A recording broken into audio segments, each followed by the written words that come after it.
늦가을의 차가운 바람이 국가안보국 NSA의 육중한 철제 정문을 핥고 지나갔다. 서울 외곽의 깊은 산자락에 위치한 이곳은 일반 지도에는 표시되지 않는 1급 보안 시설로 회색 콘크리트 벽이 주는 위압감은 마치 거대한 짐승이 웅크리고 있는 듯한 형상이었다. 하늘은 금방이라도 눈이 내릴 듯 잔뜩 찌푸려 있었고 앙상한 플라타니어스 가지들은 바람에 흔들리며 기분 나쁜 마찰음을 냈다. 이 삭막하고도 삼엄한 풍경 속에 전혀 어울리지 않는 한 중년 여성이 덩그러니 서 있었다. 그녀의 낡은 베이지색 점퍼는 유행이 지난 지 오래였고 바람에 헝클어진 머리카락 사이로 보이는 얼굴에는 세월의 고단함이 깊게 패여 있었다. 그녀의 이름은 박명자였다. 그녀는 품에 든 보따리를 마치 생명줄이라도 되는 양 소중하게 끌어안고 있었다. 색이 바랜 붉은색 모자기 안에는 새벽 4시부터 일어나 정성스럽게 말아낸 김밥과 갓 무쳐낸 잡채, 그리고 아들이 훈련소 시절부터 노래를 부르던 식혜가 담긴 플라스틱 병이 들어 있었다.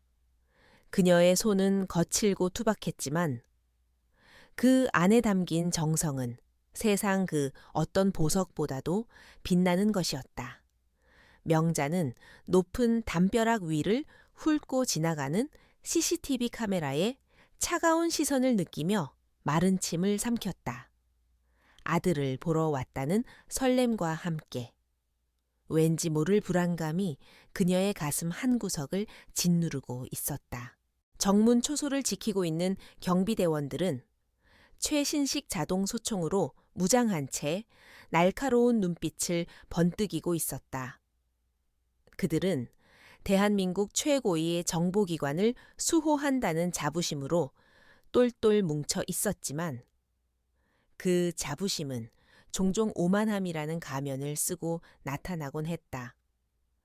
완벽하게 다려진 제복을 입은 그들의 눈에 남루한 차림으로 서성거리는 박명자는 경계의 대상이라기보다는 이곳의 격조를 떨어뜨리는 불청객에 불과했다. 초소 안의 모니터를 감시하던 당직병이 미간을 찌푸리며 무전기를 집어들었다. 그의 시선에는 명백한 경멸과 귀찮음이 섞여 있었다. 박명자가 조심스러운 걸음으로 초소 창문 앞으로 다가가자 젊은 경비병 한 명이 창문을 거칠게 열어젖혔다. 그는 명자가 입을 떼기도 전에 손을 휘저으며 마치 잡상인을 쫓아내듯 무례한 태도를 보였다. 차가운 바람이 창문을 통해 명자의 얼굴을 때렸지만 그녀는 어색한 미소를 잃지 않으려 애썼다. 그녀는 이곳이 얼마나 엄격한 곳인지 잘 알고 있었기에 최대한 공손한 자세를 취하며 고개를 숙였다. 하지만 경비병의 표정은 조금도 누그러지지 않았고 오히려 더러운 것을 본 듯 인상을 구기며 당장 물러나라는 손짓을 했다.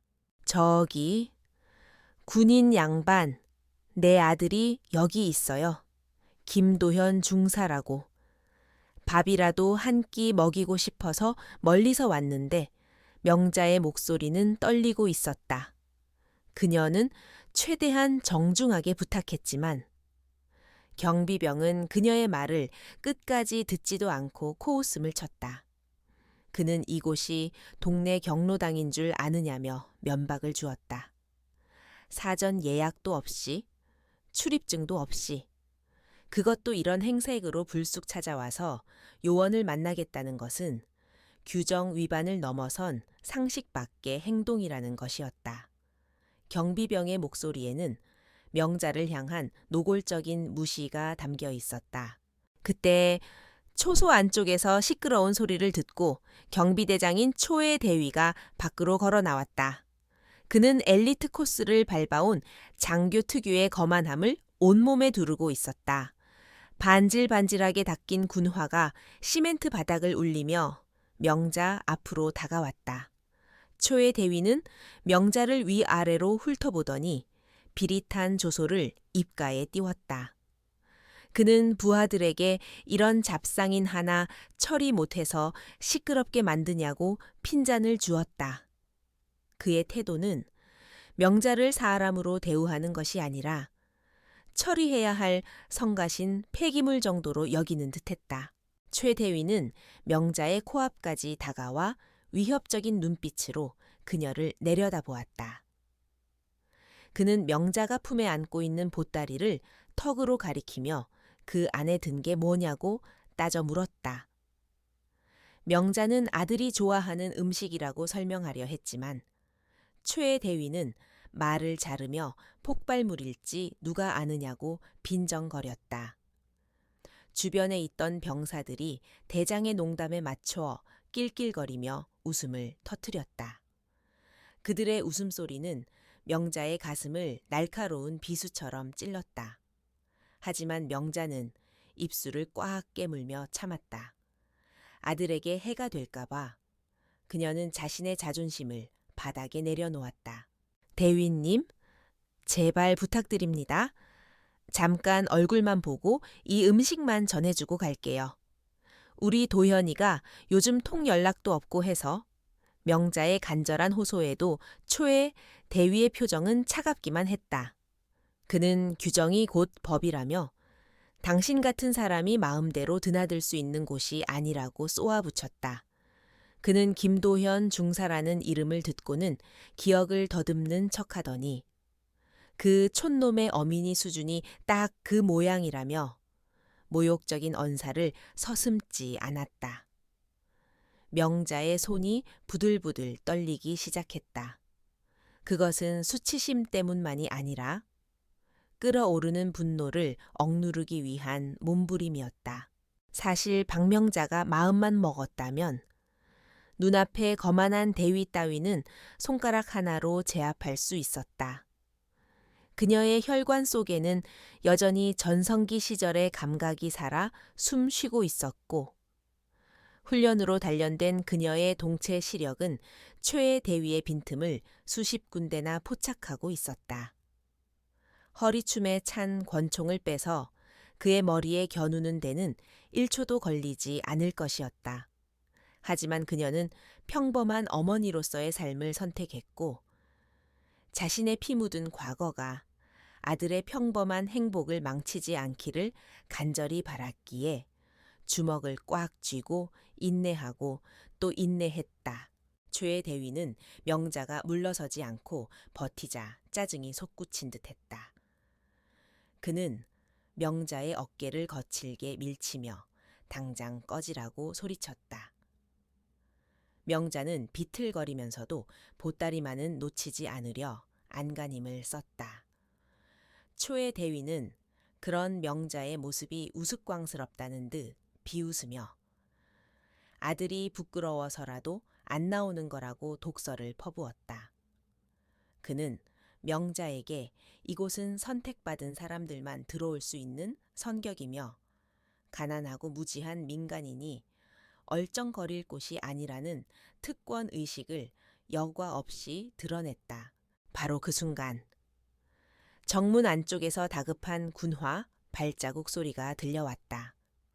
누군가 숨이 턱에 닿도록 전력 질주로 달려오고 있었다. 땀으로 범벅이 된 채 나타난 사람은 바로 김도현 중사였다. 그는 행정반에서 업무를 보던 중 정문에 어머니가 와서 곤욕을 치르고 있다는 연락을 받고 앞뒤 재일 것 없이 뛰쳐나온 것이었다. 하얗게 질린 그의 얼굴에는 당혹감과 걱정이 뒤섞여 있었다. 멀리서 초라하게 서 있는 어머니와 위압적인 자세의 최대위를 발견한 도현의 심장이 철렁 내려앉았다. 도현은 숨을 몰아쉬며 어머니에게 달려가 그녀의 앞을 막아섰다. 그는 최대위에게 거수경례를 붙일 겨를도 없이 어머니의 상태부터 살폈다. 어머니의 창백한 얼굴과 헝클어진 머리카락을 본 도현의 눈시울이 붉어졌다.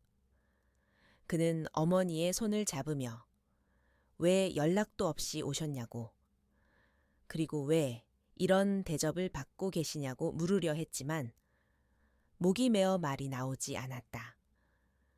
평생 고생만 하신 어머니가 자신 때문에 이런 수모를 겪고 있다는 사실이 그의 가슴을 후벼 팠다. 하지만 감동적인 모자의 재회는 초의 대위의 차가운 목소리에 의해 산산조각이 났다. 초의 대위는 근무지 이탈이라며 도현을 매섭게 몰아세웠다. 그는 도현의 가슴팍을 검지로 툭툭 치며 어미나 자식이나 수준이 똑같이 천박하다며 비아냥거렸다. 초의 대위는 도현에게 당장 어머니를 돌려보내지 않으면 징계위원회에 회부하여 군복을 벗게 만들겠다고 협박했다. 계급이 깡패인 군대 조직에서 힘없는 부사관인 도현은 입술을 깨물며 고개를 숙일 수밖에 없었다. 조회송합니다. 대위님, 제 어머니십니다. 멀리서 오셨는데 잠시만, 도현이 애원하듯 말했지만 최 대위는 들을 가치도 없다는 듯 고개를 돌렸다. 그는 오히려 도현이 보는 앞에서 보란 듯이 명자를 더욱 모욕하기 시작했다. 그는 명자가 들고 있는 보따리가 위생적으로 불결해 보인다며 이런 걸 부대 안에 반입하면 병사들이 식중독에 걸릴 거라고 큰 소리로 떠들었다. 주변의 병사들은 상급자의 눈치를 보며 억지 웃음을 지었고 그 비열한 분위기는 명자와 도현을 더욱 비참하게 만들었다. 그때 초에 대위가 충동적으로 손을 뻗어 명자가 가슴에 안고 있던 보따리를 낚아챘다. 명자가 안 돼 라고 외칠 틈도 없이 최 대위는 보따리를 바닥에 패대기쳤다. 퍽 하는 소리와 함께 매듭이 풀리며 내용물이 사방으로 흩어졌다. 정성스럽게 싼 김밥은 터져서 밥알이 흙바닥에 뒹굴었고 잡채는 먼지 구덩이 속에 처참하게 파묻혔다. 식혜가 담긴 플라스틱 통은 뚜껑이 열려 맑은 액체가 시멘트 바닥을 적시며 흘러내렸다. 그것은 단순한 음식이 아니었다. 그것은 어머니의 뼈와 살을 깎아 만든 사랑이자 자존심이었다. 모든 시간이 정지한 듯한 정적 속에서 최의 대위는 흩어진 음식물들을 군화발로 지식이며 더러운 냄새가 난다고 코를 막는 신용을 했다. 그는 부하들에게 당장 청소 도구를 가져와서 이 쓰레기들을 치우라고 명령했다. 도현은 바닥에 널브러진 음식들을 보며 만견자실한 표정을 지었다. 어머니가 밤새 준비했을 그 정성이 군화 발 아래 짓밟히는 것을 보며 도현은 피눈물을 삼켰다. 그는 무릎을 꿇고 떨리는 손으로 터진 김밥을 하나씩 줍기 시작했다. 도현이 바닥을 기며 음식을 줍는 동안 초의 대위는 팔짱을 낀 채 그 모습을 내려다보며 혀를 찼다. 그는 도현에게 빨리 치우지 않으면 영창에 보내버리겠다고 으름장을 놓았다. 지나가던 검은색 세단 차량들이 속도를 늦추고 창문 너머로 이 광경을 힐끔거렸지만 NSA 정문에서 벌어지는 일에 감히 끼어드는 사람은 아무도 없었다. 권력이라는 거대한 벽 앞에서 개인의 존엄성은 철저하게 유린당하고 있었다. 바닥에 엎드린 아들의 등. 그 처량한 모습을 바라보는 명자의 눈동자가 흔들렸다. 박명자는 바닥에 흩어진 김밥과 그것을 주워 담고 있는 아들의 등을 멍하니 바라보았다. 슬픔보다는 그동안 억눌러왔던 어떤 거대한 감정이 그녀의 가슴 깊은 곳에서부터 끓어오르기 시작했다. 그것은 뜨거운 분노이면서 동시에 차가운 결심이었다. 그녀는 천천히 고개를 들어 초의 대위를 똑바로 응시했다. 그 눈빛은 방금 전까지 굽실거리던 시골 안악내의 것이 아니었다.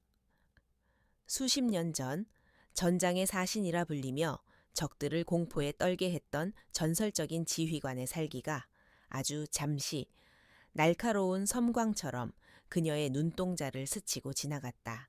명자는 품 안 깊숙한 곳, 심장과 가장 가까운 안주머니로 천천히 손을 가져갔다. 더 이상의 인내는 무의미했다. 아들의 눈에서 눈물을 흘리게 만든 자들, 어머니의 신성한 사랑을 모독한 자들, 그리고 권력 뒤에 숨어 약자를 짓밟는 이 오만한 자들에게 진짜 공포가 무엇인지 가르쳐 줄 때가 온 것이다.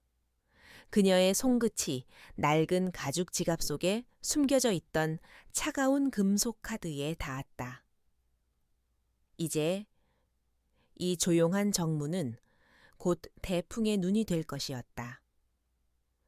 그녀의 손이 마침내 지갑을 꺼내 들었다. 김도현 중사는 떨리는 손으로 바닥에 흩어진 김밥을 하나씩 주워 담기 시작했다. 흙먼지가 잔뜩 묻은 김밥은 이미 형체를 알아볼 수 없을 정도로 으깨져 있었지만 그는 마치 깨진 보석이라도 다루듯 조심스럽게 그것들을 모았다. 차가운 시멘트 바닥의 냉기가 무릎을 타고 올라와 심장까지 얼어붙게 만드는 것 같았다. 그의 손등 위로 굵은 눈물방울이 툭 하고 떨어져 내렸다. 그것은 육체적인 고통 때문이 아니라 자신의 무력함과 어머니에 대한 죄스러움이 뒤섞인 비참함의 눈물이었다. 엘리트 특수부대원이라는 자부심은 상관의 군화발 아래 철저하게 짓밟혀 흔적조차 남지 않았다. 최 대위는 바닥을 기고 있는 도현의 머리 위에서 팔짱을 낀 채 오만하게 내려다보았다. 그는 도현이 음식 쓰레기를 줍는 꼴이 아주 볼만하다며 네, 어머니가 싸구려 음식을 싸들고 온 덕분에 부대 입구 청소를 하게 생겼다고 비아냥거렸다. 그의 입에서 나오는 말 한마디 한마디는 날카로운 면도날처럼 도현의 가슴을 후벼 팠다. 주변을 둘러싼 경비병들은 초의 대위의 눈치를 살피며 억지로 입꼬리를 올렸지만 그들의 눈빛 속에도 일말의 동정심보다는 안도감이 서려 있었다. 자신이 저런 꼴을 당하지 않아 다행이라는 비겁한 안도감이었다. 도현은 입술을 깨물어 피가 배어 나올 정도로 참으며 묵묵히 바닥을 정리했다. 어머니가 새벽잠을 설쳐가며 준비했을 잡차의 당면이 흙구덩이 속에서 엉켜있는 모습은 그의 마음을 갈갈이 찢어 놓았다. 그는 어머니가 이 참혹한 광경을 더 이상 보지 않기를 바랐다. 차라리 자신이 얼차려를 받거나 구타를 당하는 편이 나았다. 어머니의 사랑이, 그 숭고한 정성이 쓰레기 취급을 받는 현실은 죽음보다 더한 고통이었다. 도현은 고개를 들지 못한 채 어머니에게 제발 돌아가시라고 마음속으로 수백 번 외쳤다. 어이, 김중사, 동작 봐라.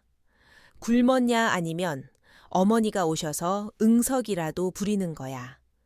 최 대위가 도현의 등허리를 군화 끝으로 툭툭 건드리며 시비를 걸었다. 그는 도현이 아무런 반항도 하지 못한다는 사실을 즐기고 있었다. 계급이라는 절대적인 권력 앞에서 인간의 존엄성은 아무런 힘을 쓰지 못했다. 최의 대위는 도현의 곁에 쪼그리고 앉아 흙 묻은 김밥 하나를 집어들더니 냄새를 맡는 신용을 하며 코를 쥐었다. 쉰내가 진동을 한다며 이걸 사람 먹으라고 가져온 거냐는 그의 모욕은 도를 넘어서고 있었다. 그때까지 묵묵히 서 있던 박명자의 눈빛이 서서히 달라지기 시작했다. 그녀는 아들이 바닥을 기며 모욕당하는 모습을 지켜보면서 가슴 속 깊은 곳에서 봉인해 두었던 차가운 이성이 깨어나는 것을 느꼈다. 그녀의 눈동자는 더 이상 자식 걱정에 안절부절 못하는 시골 촌부의 것이 아니었다.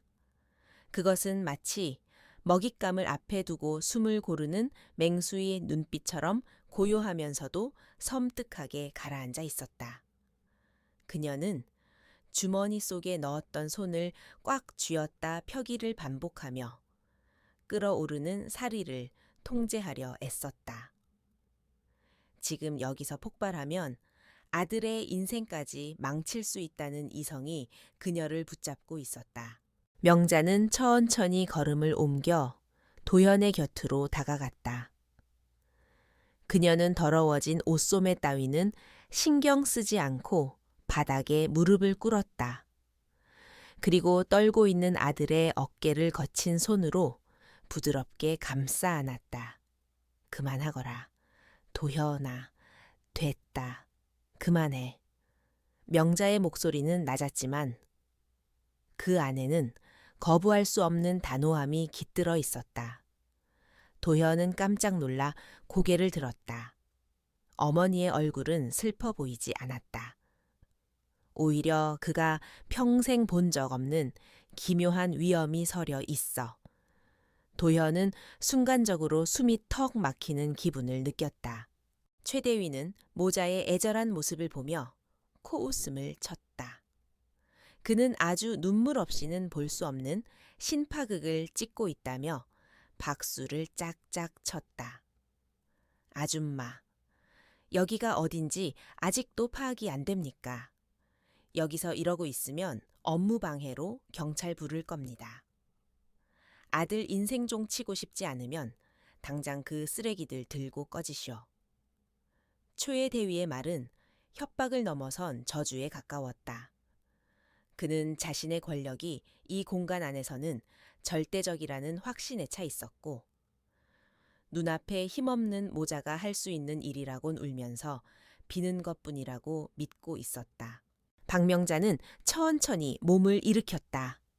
그녀의 동작은 군더더기 없이 깔끔했고 척추를 곧게 세운 자세에서는 범접할 수 없는 기품이 흘러나왔다. 그녀는 최대위를 정면으로 응시했다. 그 시선은 너무나도 강렬해서 초의 대위는 순간적으로 등골이 서늘해지는 것을 느꼈다. 젊은이, 자네는 군인인가 아니면 양아치인가? 나라를 지키라고 준 군복을 입고 힘없는 백성을 괴롭히는 게 자네가 배운 군인 정신인가? 명자의 목소리는 높지 않았지만 정확한 발음과 힘있는 어조로 정문 앞의 공기를 장악했다. 최 대위는 잠시 멍하니 있다가 얼굴이 불그락부르락해졌다. 감히 총우석 노인네가 장교인 자신을 훈계하려 든다는 사실에 자존심이 상한 것이었다. 그는 성큼성큼 명자 앞으로 다가와 위협적으로 고개를 쳐들었다. 이 아줌마가 진짜 미쳤나? 어디서 훈계질이야.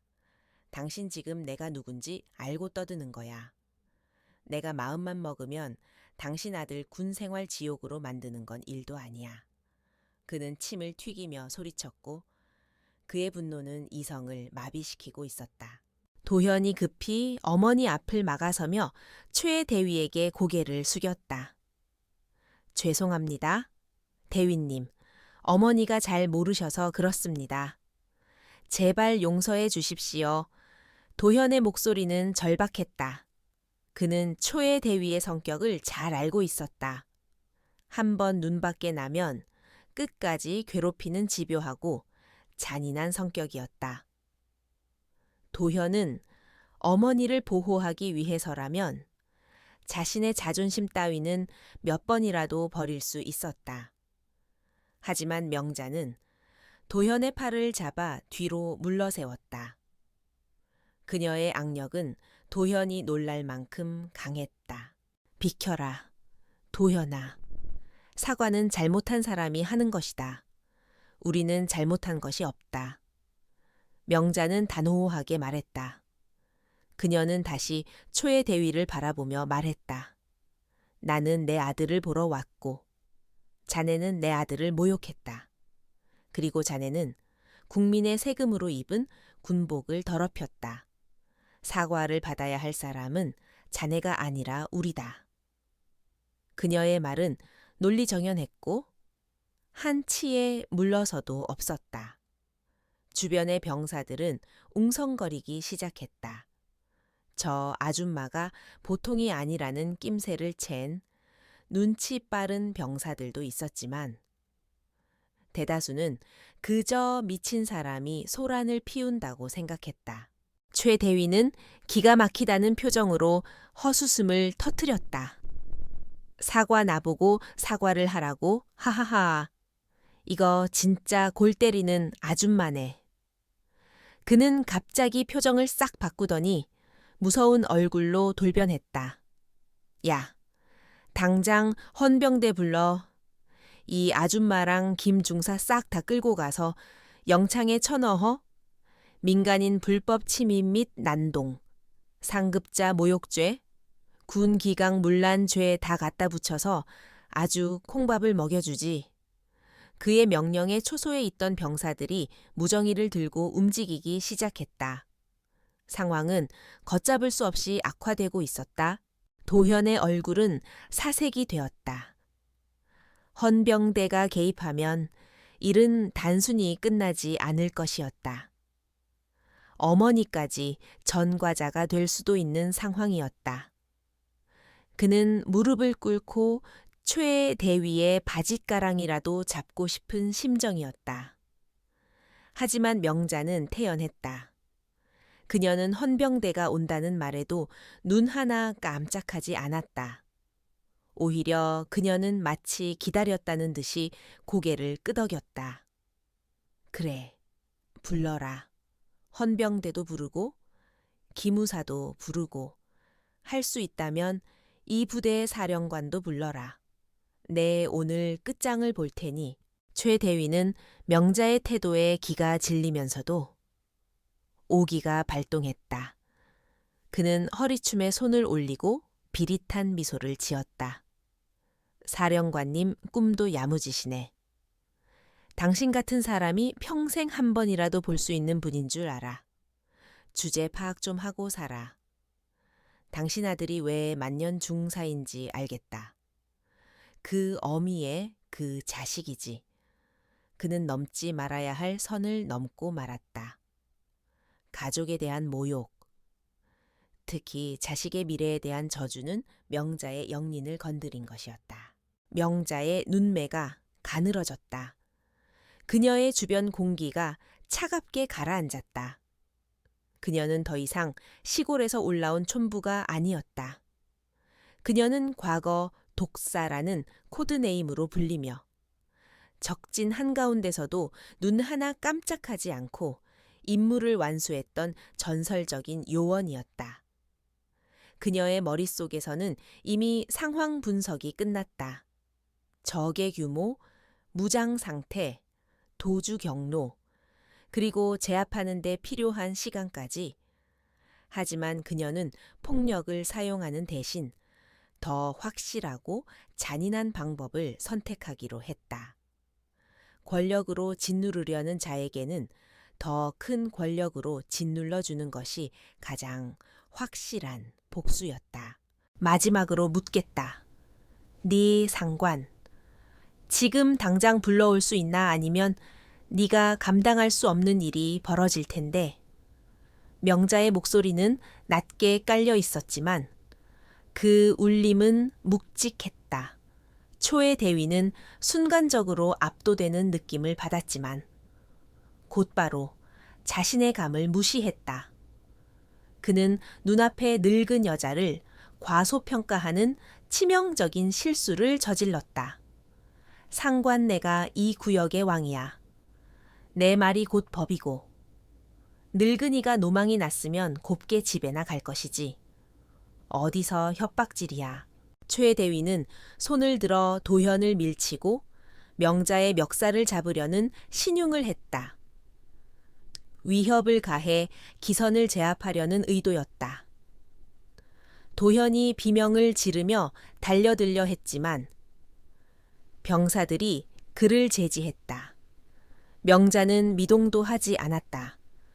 그녀의 눈은 최 대위의 손을 정확하게 따라가고 있었고 마음만 먹으면 그 손목을 꺾어버릴 준비가 되어 있었다. 하지만 그녀는 손을 쓰는 대신 다시 한번 품속으로 손을 가져갔다.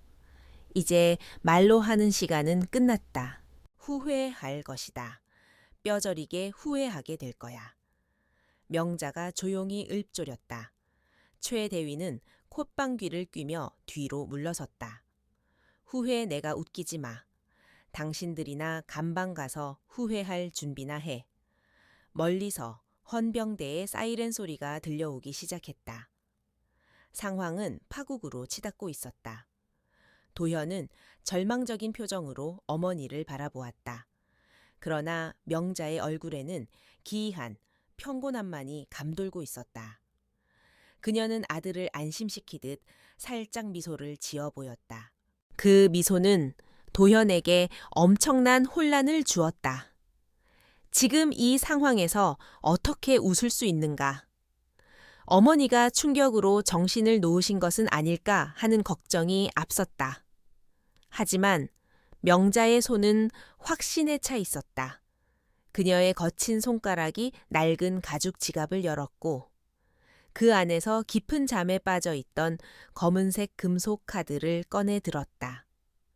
햇빛을 받아 반사된 카드의 표면에는 정교하게 세공된 황금색 용 문양이 새겨져 있었다. 그것은 단순한 결제 수단이 아니었다. 그것은 국가 최고의 권위를 상징하는 징표이자 이 모든 부당함을 일시에 뒤집을 수 있는 열쇠였다. 최 대위는 명자가 꺼낸 물건이 무엇인지 제대로 보지도 않고 비웃었다. 뭐야, 돈이라도 주게 뇌물죄까지 추가하고 싶어 환장했구만.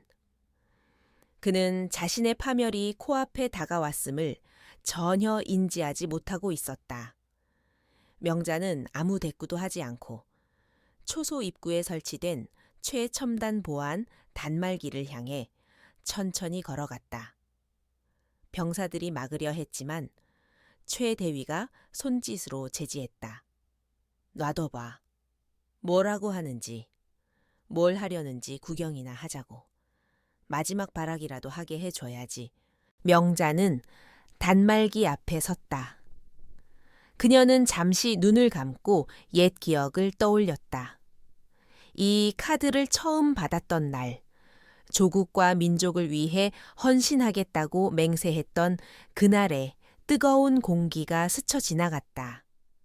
그리고 지금 그녀는 사랑하는 아들을 지키기 위해 그리고 썩어빠진 군 기강을 바로잡기 위해 다시금 그 힘을 빌리려 하고 있었다. 그녀의 눈이 번쩍 뜨였다. 결단은 내려졌고 망설임은 없었다. 그녀는 단호한 손길로 카드를 리더기에 긁었다. BBI-ish. 날카로운 기계음이 울려 퍼졌다. 그리고 아주 짧은 정적이 흘렀다. 초의 대위와 병사들은 킥킥거리며 시스템 오류 메시지가 뜨기를 기다렸다. 승인 거부라거나 등록되지 않은 카드라는 말이 나오면 실컷 조롱해줄 작정이었다. 하지만 그들의 예상은 보기 좋게 빗나갔다. 단말기의 램프가 붉은색에서 녹색으로 그리고 다시 눈부신 황금색으로 바뀌며 맹렬하게 전멸하기 시작했다. 이것은 단순한 출입 승인이 아니었다. 날카로운 기계음이 고막을 찢을 듯이 울려 퍼지기 시작했다. 방금 전까지 평온했던 정문 초소의 분위기는 순식간에 아수라장으로 돌변했다. 보안 단말기의 화면이 붉은색으로 전멸하며 경고음을 토해냈고 그 소리는 단순한 오류 메시지를 알리는 것이 아니었다. 그것은 마치 공습경보처럼 웅장하고 위협적이었으며 부대 전체를 뒤흔들 만큼 강력한 진동을 동반했다. 최의 대위와 병사들은 갑작스러운 사태에 귀를 막고 뒷걸음질 쳤다. 그들의 얼굴에는 비웃음 대신 영문을 알 수 없는 공포가 서서히 차오르기 시작했다. 단말기에서 뿜어져 나오는 붉은 빛이 박명자의 무표정한 얼굴을 기괴하게 비추었다. 곧이어 육중한 굉음과 함께 땅이 울리기 시작했다. 정문 양옆에 숨겨져 있던 두께 50cm의 강철 방호벽이 솟아올라 외부와의 연결을 완전히 차단했다. 하늘을 찌를 듯 솟아있던 정문 철책 위로는 고압 전류가 흐르는 차단막이 형성되었고 부대 안쪽을 향해 설치된 수십 개의 서치라이트가 일제히 켜지며 정문 앞을 대낮처럼 밝혔다. 이것은 단순한 출입 통제가 아니었다. 적의 침투가 확인되었거나 국가 비상사태가 선포되었을 때만 발동되는 최상위 보안 프로토콜. 데프콘 1단계 상황에서나 볼 수 있는 광경이었다. 최 대위는 믿을 수 없다는 표정으로 단말기를 걷어찼다. 그는 기계가 고장났다고 생각했다. 고작 총우석 노인네가 가져온 낡은 카드를 긁었을 뿐인데 부대 전체가 전시 상황으로 돌입한다는 것은 상식적으로 불가능한 일이었다. 그는 당황하여 중앙 통제실에 무전을 쳤지만 무정위에서는 지직거리는 잡음만 들려올 뿐이었다. 통신망조차 보안 시스템에 의해 강제로 차단된 것이었다. 최 대위의 등 뒤로 식은땀이 줄줄 흘러내렸다. 그는 지금 자신이 감당할 수 없는 거대한 소용돌이 속에 발을 들여놓았음을 직감했지만 여전히 현실을 부정하고 싶었다. 그때 거대한 LED 전광판에 붉은 글씨가 떠올랐다. 평소에는 방문객 환영 문구나 날씨 정보를 보여주던 그 전광판이었다. 경고 최상위 보안 등급 인식됨, 코드명 투스타. 그 아래에는 더 충격적인 문구가 전멸하고 있었다. 식별자 국가전략사령관 박명자, 권한 무제한, 현 시간부로 모든 지휘권은 식별자에게 귀속됨. 최 대위는 자신의 눈을 의심했다. 투스타 사령관 눈앞에 서 있는 이 초라한 행색의 여자가 국가전략사령관이라니. 이것은 말도 안 되는 코미디였다. 하지만 시스템은 거짓말을 하지 않았다. 시스템의 반응은 여기서 멈추지 않았다. 정문 초소 지붕과 주변 화단이 갈라지더니 SF 영화에서나 볼 법한 최첨단 자동 방어 포탑들이 솟아올랐다. 매끄러운 금속 질감의 포탑들은 위잉하는 모터 구동 소리를 내며 회전했고 총구는 정확하게 목표물을 향해 조준되었다. 그런데 그 목표물은 외부의 침입자가 아니었다. 포탑에 붉은 레이저. 조준점은 놀랍게도 최 대위와 그를 따르던 경비병들의 이마와 가슴을 겨냥하고 있었다. 시스템은 박명자를 VIP로 인식했고 그녀에게 위협이 되는 모든 존재를 적으로 규정한 것이었다. 이게 뭐야? 총 내려 오작동이야. 다들 뭐해? 시스템 꺼. 초의 대위가 비명을 지르며 바닥에 납작 엎드렸다. 그의 이마 정중앙에는 붉은 레이저 포인트가 선명하게 찍혀 있었다. 그가 조금만 움직여도 59경 기관포가 그의 머리통을 날려버릴 기세였다. 병사들은 공포에 질려 소총을 내던지고 머리를 감싸 쥐었다. 아군을 보호해야 할 방어 시스템이 자신들을 겨누고 있다는 사실은 그들에게 멘탈 붕괴를 가져왔다. 그들은 살려달라고 비명을 지르며 바닥을 기어다녔다. 방금 전까지의 오만함은 온데간데 없이 사라지고 생존 본능만이 남은 비참한 짐승들의 모습이었다. 김도현 중사 역시 충격에 휩싸여 입을 다물지 못했다. 그는 멍하니 서서 자신을 보호하듯 둘러싸고 있는 방어 포탑들과 그 중심에 태연하게 서 있는 어머니를 번갈아 쳐다보았다. 평생 농사만 짓고 사는 줄 알았던 어머니. 허리가 아파 비 오는 날이면 파스를 찾던 연약한 어머니가 아니었다. 붉은 비상등 불빛 아래 서 있는 박명자의 모습은 거대한 산처럼 웅장했고 그녀의 눈빛은 포탑보다 더 차갑게 빛나고 있었다. 도현은 자신이 어머니에 대해 아는 것이 아무것도 없었음을 깨달았다. 그녀의 존재 자체가 거대한 기밀 덩어리였다. 박명자는 주변의 소란에도 아랑곳하지 않고 천천히 최의 대위 쪽으로 걸음을 옮겼다. 그녀가 움직이자 자동 포탑들도 그녀의 동선을 따라 총구를 미세하게 조정하며 엄호했다. 마치 충성스러운 호위 무사들이 여왕을 보좌하는 듯한 모습이었다. 명자는 바닥에 엎드려 벌벌 떨고 있는 초의 대위 앞에 멈춰 섰다. 그녀의 낡은 운동화가 초의 대위의 시야에 들어왔다. 방금 전까지 그가 더럽다고 비웃었던 그 신발이었다. 하지만 지금 초의 대위에게 그 신발은 저승사자의 발자국처럼 보였다. 그는 감히 고개를 들 생각조차 하지 못했다. 시스템 오류라고 생각하나 명자의 목소리가 사이렌 소리를 뚫고 또렷하게 들려왔다. 그녀의 목소리에는 어떠한 분노도 담겨 있지 않았다.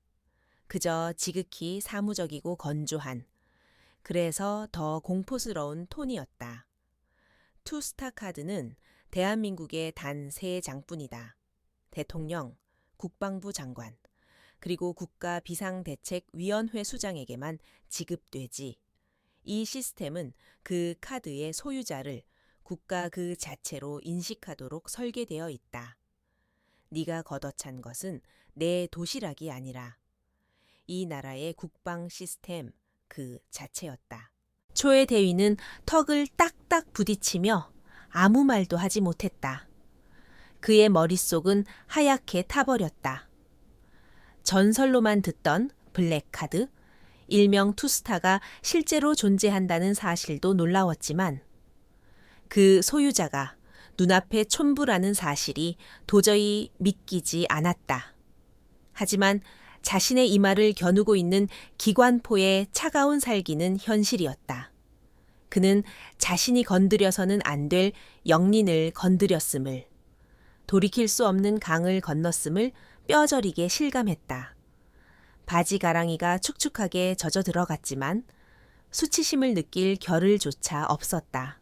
기계적인 안내 음성이 스피커를 통해 울려 퍼졌다. 신원 확인 완료. 박명자 전 사령관님, 방문을 환영합니다. 현재 위협 수준을 평가 중입니다. 주변의 적대적 대상을 섬멸할까요? 명령을 기다립니다. 무미건조한 AI의 음성은 마치 오늘 점심 메뉴를 묻는 것처럼 섬멸을 제안했다.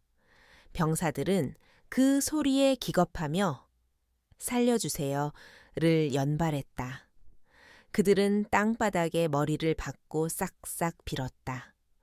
권력의 비호 아래 약자를 괴롭히던 자들이 더 큰 힘 앞에서는 얼마나 비굴해질 수 있는지 보여주는 적나라한 광경이었다. 명자는 잠시 침묵을 지켰다. 그 짧은 침묵의 시간 동안 병사들은 1초가 1년처럼 느껴지는 지옥을 맛보았다. 명자는 자신의 손에 들린 카드를 내려다보았다. 20년 전 그녀가 은퇴를 선언하고 이 카드를 반납하려 했을 때 당시 대통령이 극구 만류하며 비상시에 쓰라며 쥐어주었던 물건이었다. 다시는 쓸 일이 없을 줄 알았던, 아니 쓰지 않기를 바랐던 이 힘을 결국 아들을 위해 꺼내들었다. 씁쓸함이 밀려왔지만 동시에 썩어버린 이곳을 도려내야 한다는 사명감이 그녀의 가슴을 뜨겁게 달구었다. 서운멸은 보류한다. 하지만 무장 해제 상태를 유지하고 전원 포박하라. 명자가 나직하게 명령했다. 그러자 시스템이 즉각 반응했다. 명령 확인. 제압 모드로 전환합니다. 포탑의 총구가 약간 내려가고 대신 초소 곳곳에서 특수 진압용 그물과 전기 충격기가 장착된 드론들이 쏟아져 나왔다. 드론들은 순식간에 초의 대위와 병사들을 포위하고 그들의 손발을 구속했다. 최첨단 기술로 무장한 NSA의 경비 시스템이 정장 내부의 경비병들을 범죄자 취급하며 체포하는 아이러니한 상황이 연출되었다. 도현은 멍하니 있다가 어머니의 옷소매를 잡았다. 어머니, 도대체 정체가 뭐예요? 사령관이라뇨? 이게 다 무슨... 도현의 눈동자는 혼란으로 가득 차 있었다. 그는 어머니가 낯설게 느껴졌다. 자신이 알던 어머니는 밭에서 김을 메고 저녁이면 허리가 아파 끙끙 앓던 평범한 여인이었다. 그런데 지금 그녀는 최첨단 살상 무기들을 수족처럼 부리며 부대 전체를 호령하고 있었다. 이 괴리감을 어떻게 받아들여야 할지 알 수 없었다. 명자는 그런 아들을 바라보며 굳었던 표정을 잠시 풀고 희미하게 미소를 지었다. 그녀는 도현의 흐트러진 군복을 매무새 있게 고쳐주었다. 도현아, 세상에는 몰라도 되는 진실이 있고 알아야만 하는 때가 있는 법이다. 엄마는 그저 엄마일 뿐이야. 하지만 누군가 내 새끼를 건드린다면 그때는 엄마가 아니라 악귀가 될 수도 있는 거란다. 그녀의 말은 부드러웠지만 그 안에 담긴 모성애는 그 어떤 무기보다 강력했다. 도현은 어머니의 눈에서 흔들림 없는 사랑을 읽었고 가슴 한구석이 뭉클해졌다. 그때 부대 안쪽 깊숙한 곳에서부터 요란한 사이렌 소리가 들려오기 시작했다. 정문의 소동이 중앙 통제실을 거쳐 상부로 보고된 모양이었다.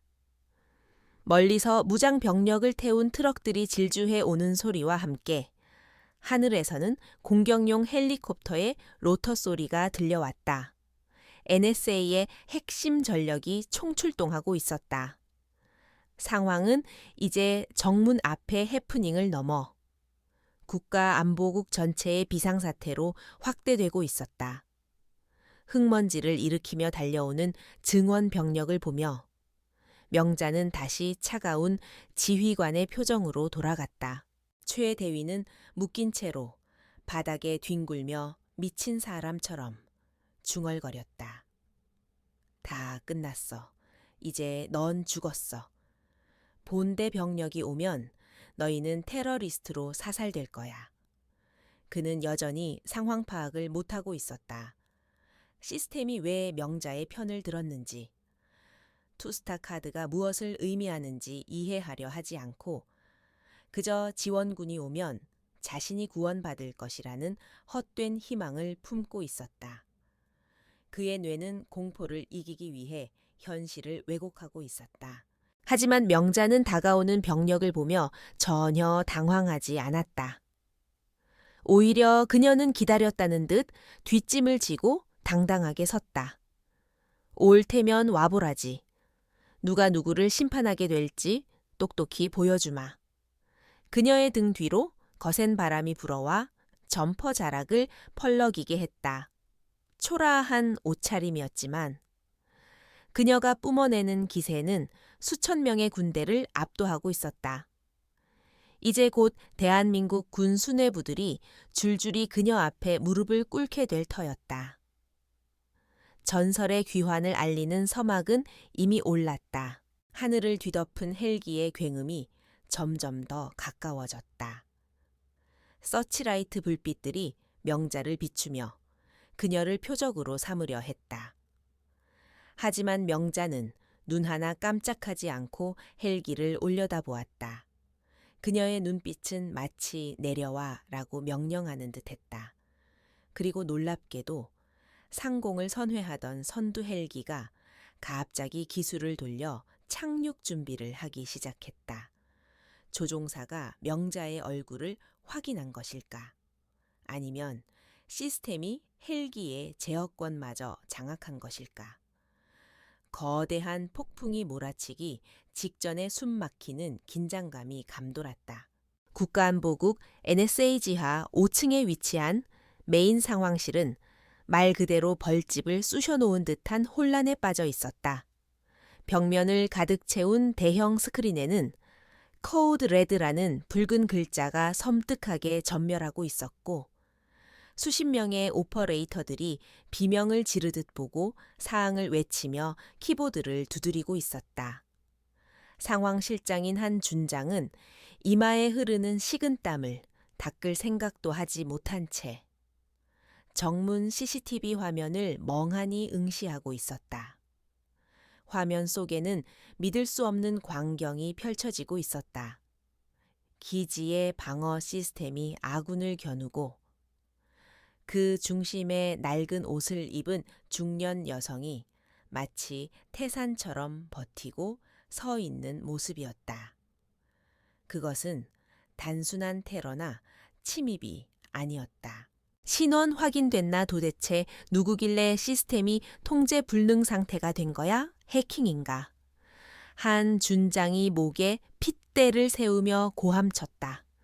기술 분석관이 창백하게 질린 얼굴로 떨리는 목소리로 보고했다. 해킹이 아닙니다. 중앙 서버가 투스타 코드를 정식으로 승인했습니다. 이 코드는 20년 전 데이터베이스에서 동결된 마스터 키입니다. 식별 코드는 바이퍼 위퍼, 바로 전설 속의 그분입니다. 분석관의 보고가 끝나자마자 상황실 안에는 찬물을 끼얹은 듯한 정적이 흘렀다. 바이퍼. 그 이름은 NSA의 올드보이들에게는 공포와 경외의 대상이자 교과서에나 나오는 신화적인 존재였다. 한 준장은 다리에 힘이 풀려 의자에 주저앉을 뻔했다. 박명자. 그녀는 단순한 전직 요원이 아니었다. 그녀는 지금의 NSA 시스템 기틀을 마련하고 수많은 흑색 작전을 성공시킨 살아있는 전설이었다.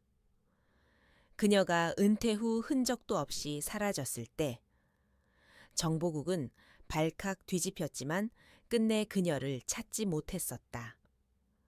그런 그녀가 제 발로, 그것도 김밥 보따리를 들고 정문에 나타난 것이다. 한 준장은 즉시 사태의 심각성을 깨달았다. 정문의 멍청한 경비 병력이 호랑이의 코털을 건드린 것이 분명했다. 그는 즉시 마이크를 잡고 전 부대에 방송했다. 전 병력, 사격 중지 절대 발포하지 마라. 사령관님이 친히 현장에 나가신다. 한편 정문 앞의 상황은 일촉즉발의 긴장감으로 팽팽했다. 상공에서 선회하던 공격 헬기가 거센 바람을 일으키며 착륙을 시도했고 수송 트럭에서 내린 무장 병력들이 박명자를 중심으로 반원형의 포위망을 구축했다. 하지만 병사들은 총구를 어디로 겨눠야 할지 몰라 당황하고 있었다. 자동 포탑들이 자신들을 향해 조준하고 있었고 중앙 통제실에서는 사격 중지 명령이 내려왔기 때문이었다. 프로펠러의 굉음과 먼지 바람 속에서도 박명자는 눈 하나 깜짝하지 않고 꼿꼿이 서 있었다. 그녀의 기세는 수십 명의 무장 병력을 압도하고도 남음이 있었다. 바닥에 포박된 채 뒹굴던 최 대위는 지원 병력을 보고 희망의 끈을 잡았다. 그는 헬기에서 내리는 별 2개, 소장 계급장을 단 류성룡 사령관을 발견하고 목이 터져라 소리를 질렀다. 사령관님, 여기입니다. 저 여자가 테러리스트입니다. 시스템을 해킹해서 우리를 죽이려 합니다. 사살하십시오. 어서 저 미친 여자를 쏴버리세요. 초의 대위의 절규는 소음에 묻혀 잘 들리지 않았지만 그의 필사적인 몸부림은 애처로울 정도였다. 그는 자신의 구원자가 왔다고 믿었지만 그것은 착각이었다. 저승사자가 도착한 줄도 모르고 그는 살려달라고 애원하고 있었다. 리우성룡 사령관은 헬기에서 내리자마자 정문의 참상을 목격했다. 바닥에 널브러진 음식물 쓰레기, 공포에 질려 엎드린 부하들, 그리고 아군을 겨누고 있는 방어 시스템. 하지만 그의 시선은 곧장 그 모든 혼란의 중심에 서 있는 한 여성에게 고정되었다. 세월의 흐름에 주름이 늘고 흰머리가 생겼지만 저 서늘한 눈매와 고고한 자태는 류 사령관의 기억 속에 깊이 박힌 트라우마이자 존경심의 원천이었다. 류 사령관의 심장이 쿵쿵 뛰기 시작했다. 그는 자신이 갓 임관한 소위 시절 지옥 같은 훈련소에서 자신을 인간병기로 조련했던 그 교관을 단번에 알아보았다. 류 사령관은 초의 대위의 고함 소리를 무시하고 떨리는 다리를 옮겨 박명자 앞으로 다가갔다. 주변의 참모들이 그를 보호하려 했지만 류 사령관은 손짓으로 그들을 물렸다. 그의 얼굴은 공포와 환희가 뒤섞인 묘한 표정이었다. 최 대위는 분위기가 이상하게 돌아가는 것을 감지했다. 사령관님, 왜 그러십니까? 저 여자는 위험 인물입니다. 총을 쏘셔야. 최 대위가 다시 한번 입을 열었지만 류 사령관은 차가운 눈빛으로 그를 쏘아보며 나직하게 으르렁거렸다. 입 다물어라. 이 멍청한 놈. 내 놈이 지금 누구 앞에서 주둥이를 놀리는지 아느냐. 최 대위가 입을 다물자 주변에는 헬기의 로터 소리만 웅궁거렸다. 류 사령관은 박명자의 코앞까지 걸어가 멈춰 섰다. 그리고 그 자리에 있는 수백 명의 병사들이 지켜보는 가운데 믿을 수 없는 행동을 했다. 천하의 NSA 사령관. 대한민국 정보 권력의 정점에 있는 그가 흙먼지 날리는 바닥에 무릎을 꿇은 것이다. 병사들 사이에서 헉 하는 숨을 들이키는 소리가 동시다발적으로 터져 나왔다. 도현 역시 눈을 크게 뜨고 이 비현실적인 광경을 바라보았다. 자신의 어머니 앞에 별 2개 장군이 무릎을 꿇다니 꿈에서도 상상 못한 일이었다. 필승 신고합니다. 제7기 훈련생 류성룡, 교관님을 뵙습니다. 류 사령관의 목소리는 우렁찼지만 끝이 미세하게 떨리고 있었다. 그는 군모를 벗어 겨드랑이에 끼고 바닥에 머리가 닿을 듯 깊이 고개를 숙였다. 그것은 단순한 상관에 대한 예의가 아니었다. 스승이자 은인, 그리고 살아있는 전설에 대한 무한한 존경과 복종의 표시였다. 류 사령관의 임에는 땀방울이 맺혀 흘러내렸다. 20년 전 죽음의 문턱에서 자신을 구해 업고 나왔던 그녀의 넓은 등, 그 강인했던 교관이 바로 눈앞에 서 있었다. 박명자는 무릎 꿇은 류 사령관을 내려다보며 잠시 옛 추억에 잠긴 듯했다. 그녀의 표정이 아주 조금 부드러워졌다. 류성룡이 콧물 질질 흘리며 울던 훈련생이 이제 제법 별 티를 내는구나. 그녀의 말은 담담했지만 그 안에는 세월의 무게가 실려 있었다. 류 사령관은 고개를 들지 못한 채 울먹이는 목소리로 대답했다. 죄송합니다. 정말 죄송합니다. 제가 부하 교육을 잘못 시켰습니다. 죽여주십시오.